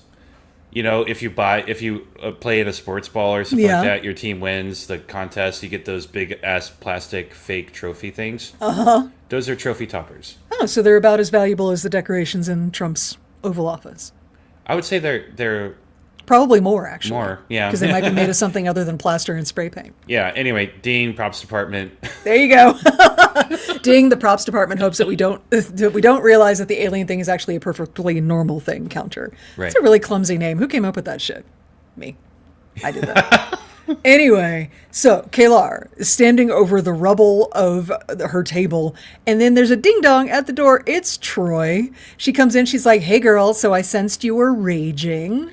And I had the headcanon, like Troy was probably like on break going to 10 forward, and then all of a sudden was like, holy shit, I sense anger. Yeah. I sense Klingon rage. Excuse me. I gotta go. And Kalar's like, yeah, what was your first fucking clue? And Troy's like, I don't know, the table. It's broken. She's like, so can I make a suggestion? And Kalar's like, thanks, counselor. I don't actually want any counseling. Yeah, girl, we can tell. Yeah. We know you don't go to therapy. We can tell. Yeah. Look, Klingons do have a temper. Yeah. It's a thing. But Worf is right there, also has a temper and doesn't do this shit. I feel that they haven't explored this very much, but I did do a deep dive in like Klingon male and female aspects, and the female presenting Klingons are far more aggressive generally. Oh, all right. Because they're dominant, right? Like they're the ones that are like generally in leadership positions in government, and generally are the ones that decide who they're going to be in a relationship with. It's not Right. the men don't do that in Klingon society. So Well, I mean, you say that, but I can't think of any women Klingons in leadership positions in their government that we see later. well, that's mixed with like real life sexism. True, true. But in books and novels and comic books, that's actually how it works. Like the women are the Nice. more dominant part of society. So you're saying that her temper might actually be worse than Worf's because she's a woman. Yeah. Nice. Therapy, though, still. And she Therapy. also has a temper because she needs fucking therapy and hasn't gone to it yet because she Yeah. clearly has a lot of issues. Yeah, like, girl, you are so untherapied. Anyway, Yeah, Troy's like, if she's, I'm sorry to interrupt you. go ahead. If she's giving Troy her fucking childhood story, like right off the bat, she's just like teeming with like, She the need to wants talk about therapy things. so Yeah, bad. Yeah. Yeah. Anyway, Troy's like, I was actually going to suggest that you go do some holodeck exercise programs. I find them rigorous enough to help me take out my frustrations. And Killar's like, and it'll also keep me from wrecking the ship. And Troy just kind of smiles. Like, yeah, That So too. she's prescribing holodeck workouts. Yep. I love this idea. I want to Well- live. I want to live in that. Any therapist worth a damn will tell you to get some exercise. Oh, absolutely. It's so linked to mental health. It just fucking is. You got to move your body. That's what these bodies are for, is moving. Yeah, So- as long as I don't have any meetings, if I'm stuck on a problem I don't know how to solve, I will get on my running gear and run. Yeah. It fucking helps. It really does. I don't, but I have boobs, so that's why. Yeah, but there are other other Yeah, no, I do. exercises you could do. Bitch, do not sit there and tell me there are exercises I could do. Oh, Do okay. you know that I trained Kung Fu for 10 years? That's what I'm saying. Yeah, like there's other shit I can do. I'm just saying running ain't one of them because bouncing is a thing. But I do have a headcanon that like your backyard has like all cool like apparatus. You do shit like punch through walls and like wood planks and shit. That the equipment is actually really expensive. So no, I go to a Kung Fu school for that. So That's my headcanon, damn it. okay, and I don't punch through wood planks. The breaking of boards thing I find to be really performative. It's not a thing that happens here. Yeah. But we do have bags of rocks that are hung on the wall, and we punch those. What, you punch bags of rocks? Yeah, Like stone rocks? yeah, What? Doesn't that hurt your fucking hand? yeah. That's the point. What? We also punch the like wooden poles and stuff. Yeah, because you got to toughen up your hands. Girl. Yep. Oh, God, my knuckles are aching just thinking about that. Oh, Oh. grow a pair. Anyway, so Kalar is going to the holodeck. That's what that was. Jesus. No, it's really tough shit, but it's fun. Anyway, Kalar's going to the holodeck, and she is wearing her third costume of this episode. Okay, this one is so fucking 80s, baby. Girl, It is I love it, though. hot pink and black zigzag stripy jumpsuit with spiky pleather knee pads and shoulder pads for days going on here. Right. Amazing. She pulls up the list of exercise menu program options. Like there's a menu of things that presumably in the Holodeck's program memory have been tagged as exercise programs. Okay? Okay? Mm-hmm. Did you look at this list? No. Did I you get a did. good look of it? Oh, no. I did. I paused. All right. So we have scuba dives. I'll come in again. Scuba diving in Hanauma Bay on Earth. Oh, fun. Okay. Totally exercise. Sure. The next one is the Klingon Rite of Ascension Chamber. Sure. It's a kind of exercise. I mean, I feel like it's more of exorcise, as in an exorcism. But all right. Then there's Lieutenant Worf's calisthenics program. The next one is the Shakar Desert Survival on Vulcan. oh, my. Also seems pretty legit, right? The next one, Carnival Celebration, Rio de Janeiro, Earth. That sounds like one of my workouts. Carnival. I see you, Will Riker. I see you. Your fucking workout program is going to Carnival. Okay. Sure okay. is. Sure is. I'm just watching people dance, and sometimes I dance with them. Naked. Yeah. Basically, I love Carnival. Okay. And then there is Racetrack Longchamps, France, Earth. It's a racetrack So with Picard horses. is a Picard. runner? Yeah. Well, the Picard is no, babe, horse racing. Oh, okay. My bad. Oh, yeah, that's Picard for sure. I assumed it was horse racing. Now you got me second guessing it. Maybe it's people running, but no, I think it's horse racing and it's Picard. And then Dixon Hill in the Long Dark Tunnel and Dixon Hill in the Black Orchid. Oh, my. In the exercise menu, Well, the Dixon Hill mysteries. yeah. Exercise? Running from It's bullets, a noir. maybe. It's a noir story. There's got to be romance and sex in it, right? I figure it's actually probably running from bullets. Oh, Yeah, see, I went a different way. you did. I am, But not I am unexpectedly. also a little disturbed that this list is public, because my holodeck programs would be pretty embarrassing. I would be bringing those on a fucking thumb drive. That would Yeah. not be stored just on the Yeah. panel for people to find. Absolutely fucking not. No. No. Right? Yeah. It's Anyway. like, what? Chris locker room? What does that mean? You know? Viking Raid? What is this, Stephanie? I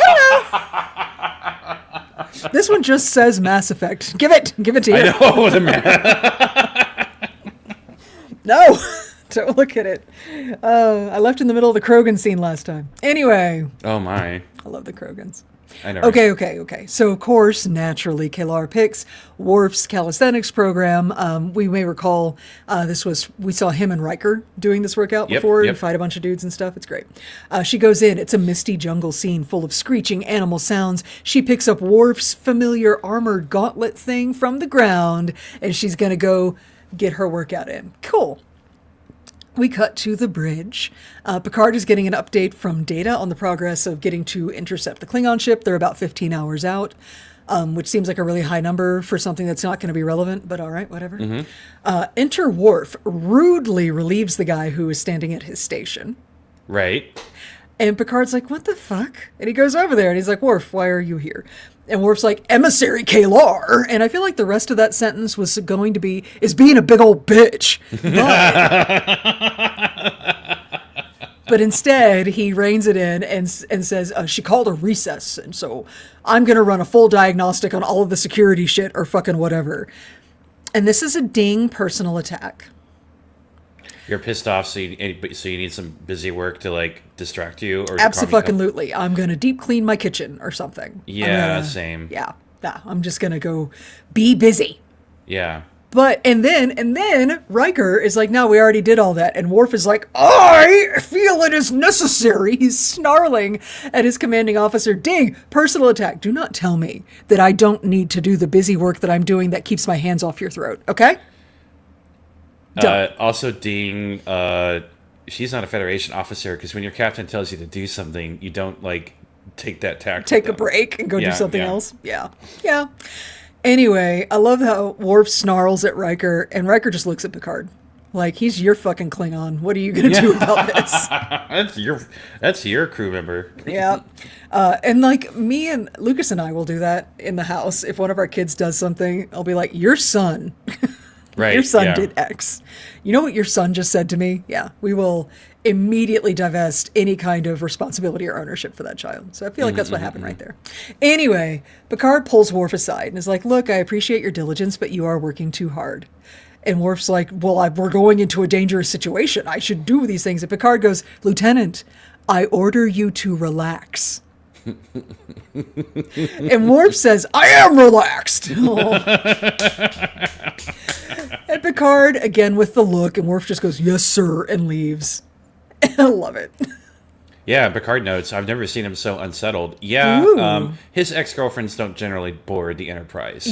Yeah. So shit's a little off for him. But I love that he and Riker have a little, like, girl I know moments. they do. And Riker's like, hold on, I gotta go tell O'Brien. Go tell O'Brien. Oh, it's my favorite new headcanon. Anyway, so Worf is like, I gotta blow off some steam. I'm gonna go to the holodeck. Oh my god, But she's on the holodeck too. Oh my god, it's like one of my fantasies are coming true. This is like the Star Trek version of the there's only one bed at the inn trope, okay? Oh my god. There's only one holodeck on this whole fucking ship, and it happens to be running his program. Oh no. Okay, so we cut to inside. Kalar is doing a lot of badass battle shit with Worf's monster warrior guys. We do get the return of Thick Skeletor. Remember him? Love him. Worf, Yeah, it's the same costumes. I love that. Yeah, well, why would you throw that away? Also, budget. Yep. Worf is watching, and he's impressed. And he should be impressed because she's so fucking hot and she's hurting people. Love it. Yeah. He approaches right as she takes out the last enemy. So there's a lot of heavy breathing and eye contact going on here. Love it. She scoffs at his program like she wasn't just having the best fucking time. Okay. So Worf grabs 2 swords and he tells the computer to take it to level 2. That was level 1, baby. Oh, wow. He gives her a sword, and now, as the bad guys are getting back up, we are fighting back to back. Oh my god. This is such classic, like, A+ fucking campy Star Trek fight scene action going on right now. I love all of it. Worf fucking cuts a dude in half. It's so hot. And they're both so good, and they're so like passionate and virile and just, beating shit up. I love every second of this. All the enemies are down, but Kalar's not done. So she goes to attack Worf. Yeah. And they lock up their swords and get right in each other's faces. And then again, there's a lot of snarling and heavy breathing going on. Oh my God, just fuck already. I can't deal with it. Okay. Okay.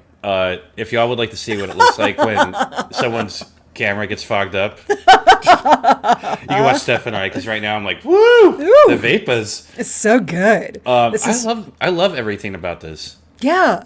It was actually, for Star Trek, that was a really good fight scene. Yeah. I think that comes down to the stunt people being good and the actors being like athletic and game to do shit, right? Right. So that it was really good. And so, okay, we have all this tension. We've built it up so expertly. And they're locked up and they're snarling and they're heavy breathing in each other's faces, and it's amazing. But then Worf grabs her hand and he sniffs it. Yeah. Like all animalistically, like Yeah. all up her wrist and sniffing and stuff. She grabs his hand and does the same thing and sniffs all the way up it. And now they're clasping hands. Worf is clasping her hand in his fist so hard it's digging her fingernails into her palm, and she is bleeding. Writing notes for this episode was very difficult, Steph. Right? I damn near passed out. Oh my God, it's so good. And like it's so primal and so passionate, and like they are definitely gonna fuck now. Ding, Klingons are so hardcore counter. Right. And so Lucas and I are watching this, and I turn to him and I'm like, do they have like a put a sock on the doorknob protocol for the holodeck? No. There really needs to be one. Because sometimes you might walk in and see something you can't unsee. That's a good point. I mean, yeah. Granted, I may walk in on somebody else that's not these two, right? And I would be like, oh my God. But I would love to walk in on this. Well, yeah. But I really feel like there needs to be a way. Like, don't lock it, but there's got to be a way to, like, signify on the outside of the door that you don't want to walk in here right now. This is private. I feel like the there's like on the entrance. There would be like a red light. Yeah, right. But there's got to be something, because like back in college, me and my roommate, we would put a scrunchie on the doorknob. Like that was our signal. Really, scrunchie? Yeah. Girl. Well, we didn't. Yeah, dudes use socks. We use scrunchies. That's fair. Yeah. You would think they would use socks, but oh no. Mm-mm. What were they doing? Or were they just not? He didn't fucking bother. Oh, good. Yeah, I hated that guy. Okay. Anyway. Yeah. All right, so we commercial break on the peak of sexual tension between these two absolutely beautiful, smoking hot people. Oh my God, but it's network TV, so we don't get to watch that. AO3 does have dozens of fan fics. I know. I immediately went to AO. Yeah. AO3 will fill in this gap for you, and then like fill in that gap for you. You know what I mean? I also forgot to mention this couple. Like, there's lists of like best Star Trek couples, and these two are always in the top 10. Right. Yeah. Mm-hmm. She's a really good match for him. Mm-hmm. Yeah, and he is a really he could be really good for her after she gets some fucking therapy. Yeah. Anyway, all right, so commercial break, and we're back, but some parts of our clothing are missing. Oh my God, they did fuck. I sure did. To be confirmed by Kalar, God damn it, Kalar, fucking whatever her fucking name is. I'm hot and bothered. All right, reining it in. She says some calisthenics programs are better than others. Oh. They definitely fucked. They fucked. He grumbles at her joke and is like, I've noticed that some use humor as a shield. They talk much, yet say little. Okay, Personal sir. attack. Exactly. How dare you? How dare you? We just fucked on the holodeck. How dare you? In my mind, anyway. Good Lord. Anyway. Yeah, but he's actually like going back and forth with her now. He's opening up more. He's talking. Yeah. He's opening up after he opened her up. We assume. I don't know. She strikes me as the kind who would open him up a little. Yeah, strap on, totally. Yeah. Yeah. I don't know that he'd be super down for it, but I think he would be with her. You know? I think he would let her if she told him to. I think, and he would deep down inside, you know what I mean? Love it. So, okay. Maybe this is why straight people are starting to do poppers. Yes! We talked about that before when you were like, straight people are appropriating gay culture and doing poppers. No, she's going to peg them at the concert. That's what that is. Like, at the concert, literally. Yeah. Why would they need the poppers before? Okay. So they start talking about the past. And K'Ehleyar's like, why didn't we do this 6 years ago? And I'm like, hold the fucking phone. Are you telling me, y'all, this is the first time y'all banged and you have this level of tension from something that happened 6 years ago that wasn't banging? Yeah, what? I was going to ask you about that. Do straight people do that? Because I don't know. Like. Not this bitch. Right. I'm a first date kind of girl, all right? But get it out of the way, y'all. Just, like, don't, like... I mean, with all the safety precautions and the vetting and everything and the communication that you need ahead of time to make sure that you're safe. But, like, why wouldn't you? But everybody can move at their own pace. My pace is if the vibes are work and I trust you, we're fucking right now. I've been dating somebody new recently, and he's very much of the, let's have a couple dates first thing. And actually, it's been fun, but I'm like, can we get to the fucking already? There needs to be some compromise, I think, on the pacing. But it's just weird, like, 6 years ago, and the implication here is that this is the first time that y'all had sex. That's crazy. Yeah. And you're still this obsessed with each other? That's connection right there. That's chemistry. Yeah, that is some serious fucking chemistry. Anyway, Worf is like, we didn't do this 6 years ago because we were not ready. We were too young. We lacked commitment. And K'Ehleyar says, maybe we lacked courage. And Worf is like, well, no longer. What? And he stands up on a rock, throws his beautiful head back, and yells some Klingon to the skies. And K'Ehleyar's like, what the fuck was that? And Worf goes, we are mated. And K'Ehleyar says, yes, I know. I was there. Oh, I wish I had been there, but that's what fan fiction's for. And Worf is like, yeah, so now we got to take the oath. And K'Ehleyar's like, the fuck? Where you're taking the oath? I'm not going to be your wife. Oops. Wife? Okay, so you remember earlier when Worf said that Klingons don't bluff? Yeah. This is what he's talking about. He's not bluffing. We fucked, we are mated. You and me forever, baby. And like, so we talked about this, I think, last episode before, and you had said all Klingons are romantics. Yeah. This is what they are. Yeah. Yeah. He's like, we had the sex and it was amazing. Therefore, I love you forever. You are my bride. Well, it's not just that, but it's like acknowledging, they've been thinking about each other for 6 years. Right. And they've overcome their differences in this short moment. They fought together. Did they, though? They didn't overcome much, honestly. This is Worf's perspective. Sure. Right? They had sex. Worf is in love. He thinks she loves him. They're going to get married now. Right. Obviously, since they had the sex, then she must love him back. And I did. Reading about Klingon culture, whatnot. People go off to battle all the fucking time. So yeah, you fall in love with somebody, you mate. You don't waste fucking time for like a year-long courtship or anything like that. You get married right now. But the thing is, we definitely know that there is casual Klingon sex. Oh yeah, absolutely. Because like when Riker went and was on the other ship, there was a lot of joking about how there's just gonna be fucking. Yeah, but they didn't do that kind. They didn't just fuck. They made love. There it is. It is. It's the difference. Yeah. And maybe we're just jaded horn dogs, and so we didn't come into the scene, you and I, with that perspective. Mm-hmm. So very good. Okay, look at you coming up with. I'm romantic too. When you want to be, yeah. I can be, yeah.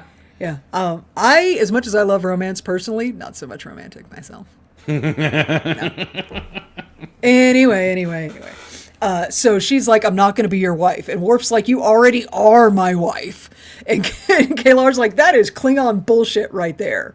Yeah. It was just wonderful, glorious sex that it happened and it didn't mean anything. And Worf is like, oh my God, that was human bullshit, what you just said. And K'Ehleyar's like, I am human. And Worf's like, you are also Klingon. And I'm just here eating popcorn, watching this go back and forth. I know. Like, oh I'm loving my God. this. It's so good. But it does finally end with K'Ehleyar saying, I will not take the oath. And Worf says, then this night had no meaning, and that I will not believe. Oof. And she says, believe what you will. And she leaves him alone in the post-coital musk of the holodeck. And the holodeck has got to have a cleaning routine, right? Yep. I'm just saying. There's got to be just like some disinfectant and maybe some Febreze. It smells like sweat and pineapples in here. And pineapples. If you do it right. Okay. I just say they were also working out.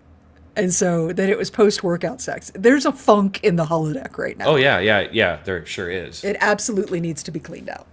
Okay. So we're on the bridge. We are approaching the coordinates where to intercept the Klingon ship. And they're starting to search the area for the ship or whatever. I get distracted because, is that Diedrich Bader in the back of the room? Is that who it is? That's Diedrich Bader in the back of the room. Holy shit. Unnamed crewman, tactical officer crewman, in the back who's at Worf's position, is being played by Diedrich Bader. So, hey, real quick about Diedrich Bader. Holy shit. Real quick, because he's honestly here for 5 minutes. Right. Okay. Diedrich Bader is a handsome Hollywood that guy. You've seen him all over the place. He's big, he's goofy, he's cute as a fucking button. I know him best from the Drew Carey Show. Right. He was also in Balls of Fury. I don't know if you ever saw that ping pong movie. Fucking weird. But like, that's where I know his face from, but I know his voice, and you all who are listening, you know his voice too. He's an extremely prolific voice actor. And so he's done a lot of DC animation. Specifically, he's Batman a lot. He is the voice of Batman in Batman the Brave and the Bold and like the Harley Quinn show and a bunch of other animations too. He's awesome. everywhere. This episode right here is Diedrich Bader's third ever credited acting job. Oh, wow. Yeah, so. Dang, that's awesome. I was so, and like I made Lucas pause. I was like, oh my God, it's that guy. And Lucas is like, I have no idea who you're talking about. And I realized the weird shit this podcast makes us do. Right. Well, I realized that Lucas and I had very different like teenagerhoods. I lived in a house that was not me personally, but other people in my home were obsessed with the Drew Carey Show, like loved that show. Yeah. That was an era. Well, it was the Drew Carey Show and Home Improvement. Like that was the 1-2 punch of somebody's got control of the fucking remote today. So I'm gonna go read a book. Home Improvement. I'm gonna go make out with a boy I shouldn't. You know, like that's what I did. Anyway. Okay. So that is Diedrich Bader. Whatever. Picard and Riker are commiserating on their concerns. Like, I hope we find the ship before the crew wakes up, because none of the outposts out here, the colonies or whatever, have any hope of defending themselves against a Klingon warship. And this is when Lucas and I both realize there are like 10 minutes left in this episode. Yeah. So the ship full of killer, war-happy Klingons who might wake up and destroy whole colonies of people is the B plot of this episode. Oh, yeah. Absolutely. Really? Yeah. That's the B plot because Worf and K'Ehleyr, that's the fucking A plot, y'all. It's not just, I mean, it's my favorite plot of the whole fucking season so far. So, well, yeah, it's my A plot. Mm-hmm. You best believe. I just love that in order for that to be the A plot, the B plot has to be like mass murder disaster time. Sure. Like, well, what the it's fuck? a Klingon story. It makes sense. It is. All right, so we're back to the lab. There's K'Ehleyr back in her fuck me red outfit. Love it. She's doing some work. Worf walks in with Data. He needs an observer. He needs a chaperone. Yep. And K'Ehleyr will call him out on that. Mm-hmm. So K'Ehleyr's like, I'm running some computer simulations on the whole Klingon problem. And Worf with the shade, your devotion to duty is commendable, if belated. Yeah. Yeah. Zing. Wow. Love that. K'Ehleyr looks up and sees Data. And the look she gives Worf. She's like, unwilling to be alone with me? Yeah. You just turned him down for a proposal of marriage 5 minutes ago. See, I have friends who do this to me sometimes where, like, I'm mad at them and they know I'm going to bitch at them. So they bring their friend. And they think I'm going to, like, behave. Right. No, you just brought me an audience. Thanks for that. In fact, as a gay man, I'm obligated to be even more dramatic. Yeah. Yeah. And I feel like in this moment, like, K'Ehleyr sees us and we see K'Ehleyr. Because she's like, okay, cool. So you brought an android chaperone. Good job. You brought him. He gets to hear this too. She's like, we're going to talk this shit out. And I love it. Now, I'm not going to lie, Steph. I took really poor notes of this particular scene because I started to go Kalar, Data, and Worf threesome. He is fully functional. Right. And well-versed in a wide variety of techniques. That's what I'm saying. I've heard. And also very strong and nigh indestructible. Right. No, Kalar you're onto could- something here. Yeah, that's what I'm saying. Yeah. Yeah, that's good shit. That's it. Anyway, I won't read those notes. I was just going to copy and paste them and put them on AO3. There you go. Anyway, so Kalar is like, well, you brought your chaperone, so now he gets to hear all of this too. Oops. She looks at Worf and goes, you would have gone through with the oath, wouldn't you? Regardless of the consequences to our careers, to our lives. She's being so messy. I love her. And Worf is like, honor demanded no less. And Kalar's like, honor is all you fucking care about. Do you not have feelings that are like not honor, just like actual emotions? Worf has no answer. Kalar turns to Data and is like, poor android. Who's more perplexing to you? Huh? Klingons or humans? And Data, diplomatic but also shady, goes, right now, couldn't tell you. I would find it difficult to choose, he says. Yeah. Correct. Yeah. Poor Data, by the way. Oh, being no, put on he's the loving spot. this. I can't tell. I mean, I'm Yeah. sure part of him is like, this is really fascinating. Another part's Yeah. like, are they misbehaving this badly because I'm here? Yes. Correct. No, it actually would have been worse if you weren't. So, good job. Yeah, probably. Anyway, Kalar shakes it off. She moves on. She's like, okay. So, about this whole Klingon ship problem, we have two options. And then we get a really smooth-ass cut from her explaining the options in the lab to her explaining the options in the observation room. I know. That was really good. Good. I see you, Cliff Bull. That was a good one. So, Picard and Riker and the command crew are all around the table. Kalar's explaining the options. The options are basically catch the Klingon ship before the crew wakes up, beam over there, turn off the automatic wake up so they just stay asleep until the other Klingon ship can get here. Oh. Cool. Or, other option, the Klingons are already awake and we're back to my original suggestion of destroying them. Yay. Cool. So Troy and Riker are like, hey, guys, maybe these Klingons aren't a threat. They could be on a scientific mission. Bless your heart. You guys are so cute. And Kalar's like, oh my God. She says, these are Klingons at war with us. Whatever their mission was, once they see a Federation target, they will attack. Correct. Thanks, Kirk, by the way. That's where the policy comes from. Yeah, probably. Yeah. And I feel like that's legit on the Klingons' part, honestly. If you see a Enterprise, shoot it down. Yeah, like if you read the side and it says Enterprise, just Blow it up. just destroy. Yeah. Picard's like, okay. So what if we just disable their ship? And Kalar and Worf are both like, no, they will just self-destruct Oh. because Klingons don't surrender. And Kalar's like, look, you guys, your only hope is that they're still asleep. Okay? If they wake up, you will have to kill them. Picard, though, not trying to hear all that. He's like, there's got to be a way to convince them. But we don't have time to explore that because Data's calling them from the bridge. We found the Klingon ship. Oh, shit. This is happening now. And it's good because there's like 8 minutes left in the episode. There's not much time. Yeah, the end of the episode does get a little rushy. Yeah. That's fine. Because we spent so much time luxuriating and doing a lot of snarling and breathing, and it's good stuff. I'm happy with what they focused on. 100% support how this episode spent its time. Yeah. I'm on board. All right, so we get to the bridge. Shields up. We are rolling up on the Klingon ship. Kalar tells them they better lock on phasers because it might be the only chance they get. And this is where Lucas paused the episode. And he's like, I really don't think Picard is worried about the weapons on a 75-year-old Klingon ship. He's not. He's not. No. This is the Enterprise. She is a flagship of the fleet for a reason. This is an old. The ship comes up on screen and it looks familiar. Yeah, It's the old battle cruiser from the first show, from the one that looks from like the it's movie. the one that Yeah. looks like it's wearing a sombrero. Yeah. That one. And I love this one. I mean, we last talked about the ship, Star Trek 6, Part 6. Because this is the one where that, yeah. But yeah, here they are, and it's the sombrero ship, and I love that. But yeah, no, we're not worried about the weapons on that ship. My husband is very right about that. Like, at no point is anybody on the Enterprise like, oh no, we're in danger. No, the shields are up, we're fine. Right. Yeah. Anyway, the Klingon ship appears, and it does in fact shoot at them. They're awake and they're fighty. Yeah. And then it it is like, cloaks. oops. Yeah, he's like, oh, sorry, my bad. Yeah, then the ship cloaks and disappears. And honestly, Kalar's being a little smug about it. Yeah.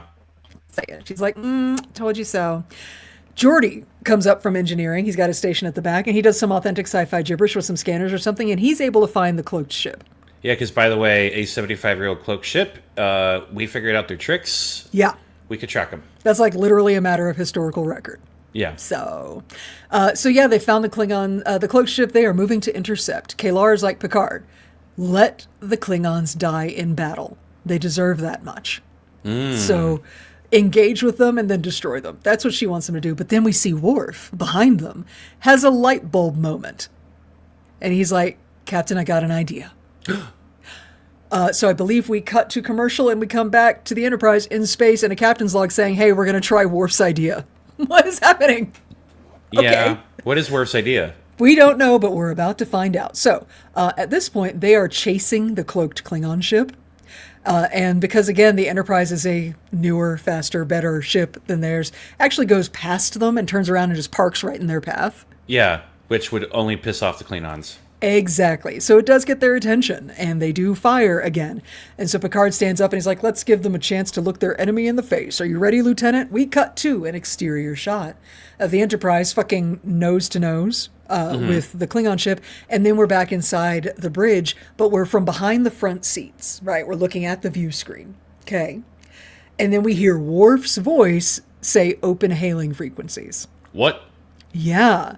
And then the Klingons appear on screen and they are shocked as fuck. What is happening? The camera shot turns around and there in the captain's chair are my pants. My pants are gone. They're on. I've been naked the whole time. Worf has my pants because... No, he ate your pants. Yeah, because he and Kalar both are looking mighty fucking fine in full Klingon garb. Holy shit. I thought we weren't supposed to have porn on network TV in the late 80s, but here we are. That's what I told you yesterday. Yeah. It's Told just you. porn. It's porn. They look amazing, and it's very hot. And I spent some time in my notes talking about that. Hold on, I gotta scroll. Yeah, same.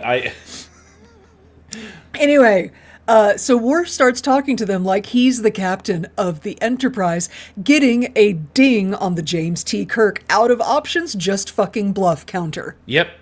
I guess Klingons do bluff after all. Get it? Oops. We're tying it back to the first scene. Get it? I actually have a note. Holy shit, does the first scene actually matter to the rest of the episode? It does. Only a little bit, but yeah, they're trying. Well, the whole point of the first scene was to demonstrate how good Worf actually is at bluffing. Yeah. Probably, yeah. No, Yeah. He knows what he's doing. All right, so Worf starts in on the Klingon captain. He's like, have you lost your mind? Pull over and drop your shields. And the other captain is like, what treachery is this? I love Klingon conversations. Oh, I love it. Because yeah. it's all rah, rah, rah, rah, rah, rah, rah, rah. It's very Shakespearean style, like, I will conquer you. No, I will conquer you. Yeah, like who says what treachery is this? Yeah. In a everyday conversation. Well, Klingons. the captain of this Klingon ship.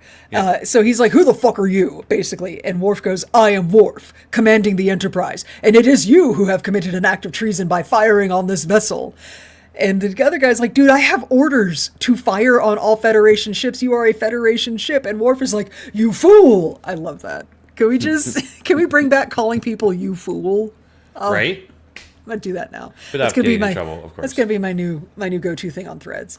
You fool. Anyway, lost my notes. I was having so much fun with you fool. You fool. He's like, the war is over. Look around. I'm literally a Klingon commanding this Federation ship. Now drop your fucking shields. And the other Klingon captain is like, what happens if I refuse? And Worf, stone cold and hot as fuck, goes, then die in ignorance. I can waste no more time on you. Sir, that was so cool. That was so hot. He's so cool right now. Okay, so the other Klingon captain is like, you wouldn't dare, and Worf's like, all right, full power phasers, shoot at him. And the other Kill captain's these like, bitches. Yeah. The other captain's like, wait. I will lower my shields and yield command to you, Worf. And Worf's like, good fucking call. Commander Kalar here will board your ship and babysit you until another Klingon ship comes. Welcome to the 24th century. Click.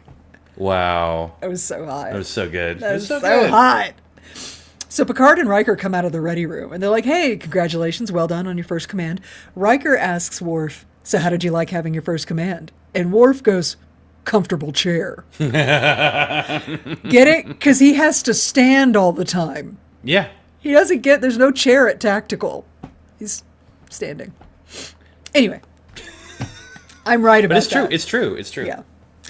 Okay. So now they have to go to the transporter room because K'Ehleyr needs to go over to this other ship and babysit them until the Prang gets here. Cool. They walk into the transporter room and Worf's like, hey, O'Brien, one to beam aboard the Klingon ship and you're relieved. O'Brien's like, no. Really, I can stay, right? Yeah, right? I also headcanon, like, his O'Brien, it does, like, click something on the console. I'm like, that bitch hit record. Yes! Oh my god, of course he did. I love him. This headcanon about O'Brien is the best thing we've ever done. Yeah.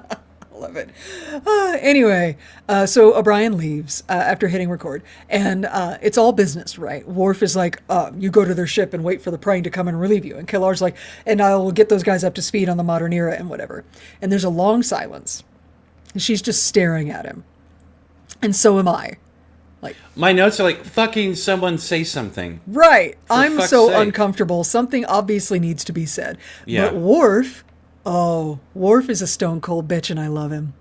Because he just looks at her and goes, did you need something? Did you not see how well he bluffed you, by the way, girl? Because that's what, he's bluffing her into saying something first. Yes, he is. And like, we should all be taking notes. This is the level of bitch I aspire to be every day.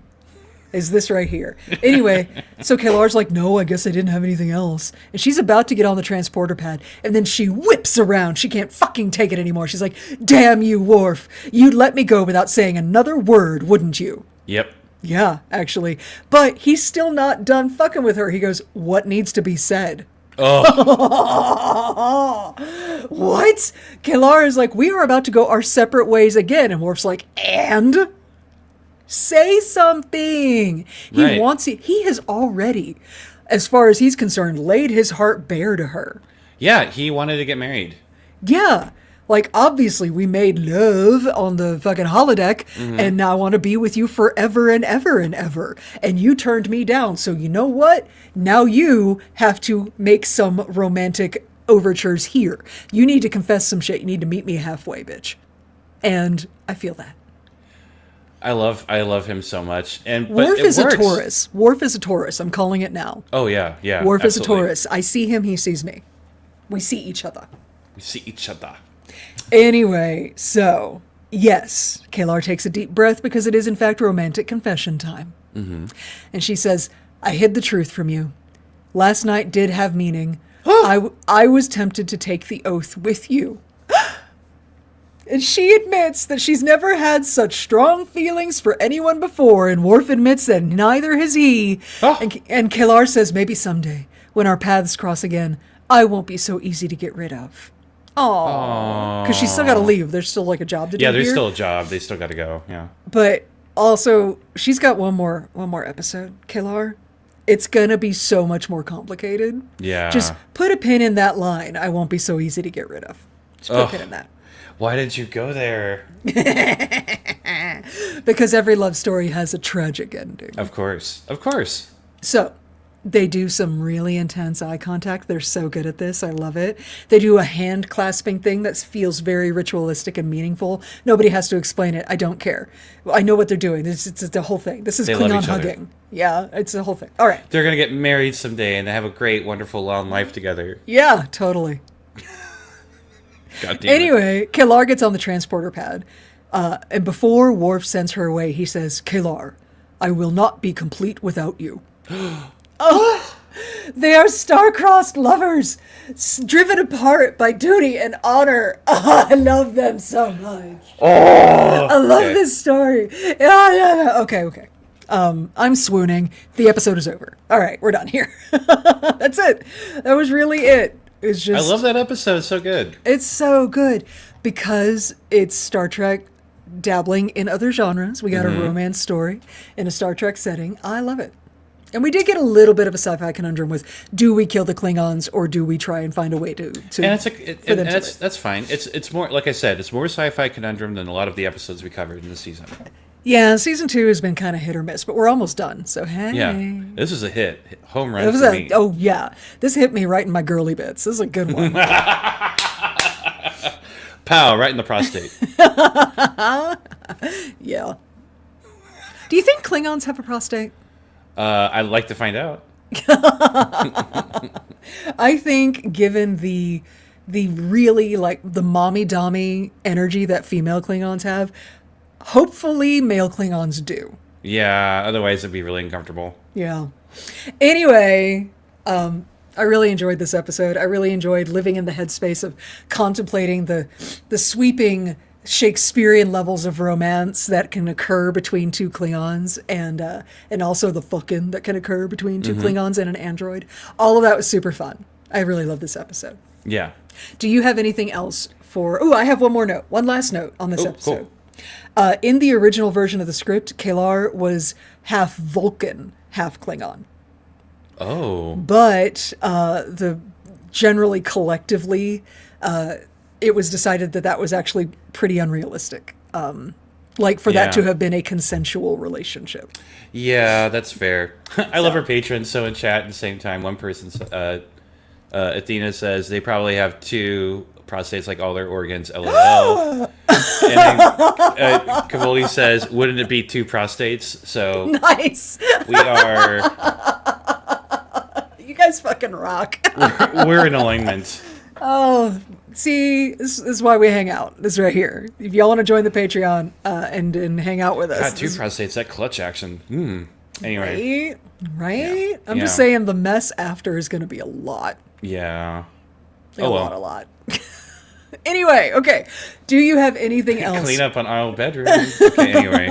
This is why the holodeck needs a cleanup protocol. Like a squeegee, just across it needs that to black incinerate the entire room. There we go. Get all the DNA out of there. Okay. Do you have anything else for Star Trek: The Next Generation, Season 2, Episode 20, The Emissary? No. All right, then next time we will be talking about the penultimate episode of Season 2, Episode 21, Peak Performance. Cool. I don't remember this episode. Neither do I, actually. So we'll see. I don't know. We'll find out. So do you have anything else for today? Nope. Okay, then we're done here. And we should outro. Let's do it. All right. Hey, everybody. Thank you so much for listening. We appreciate that. We appreciate you. If you want to hang out with us in between episodes, you totally can. We're on all the social medias except fucking Twitter because no. Fuck that. As at Darkside Divas. No, it's not the name of this show. Yes, it is the name of our Star Wars show. That show was here first. It got the ats at Darkside Divas. I recommend following us on Threads just to watch what happens when I am unleashed upon the internet. Also, if you haven't done so already, please subscribe to our podcast. Please leave a review. Please tell your friends about us. And we do have a swag store, redbubble.com/official divas, where you can buy t-shirts, stickers, mugs, and other stuff with our show logos and the funny shit we say on it. It's true. And last but certainly not least, we have a Patreon, patreon.com/divas podcast. For just $5 a month, you can access our live recordings, unedited video versions of our podcast with extra content, and access to the best Discord community in this quadrant. It's all true. And last but certainly not least, Happy New Year, everybody. Yeah. Merry Christmas, holidays. Whatever holiday, solstice or whatever. I don't know. Just whatever you're doing over this end of the year, happy that. Happy that. And we'll see y'all in 2026. It is true. All right. Bye. Okay, bye. I love you. Okay. Cool. Save project. Oh my god, I almost made a mistake. Save backup. Oh, what kind of mistake were you going to make? You don't want to know. Yay. All right, fixed it. All right, y'all, that's it for us. I got to go to work, and so we'll see you next year. We're not recording next week. We are recording the week after. It is all true.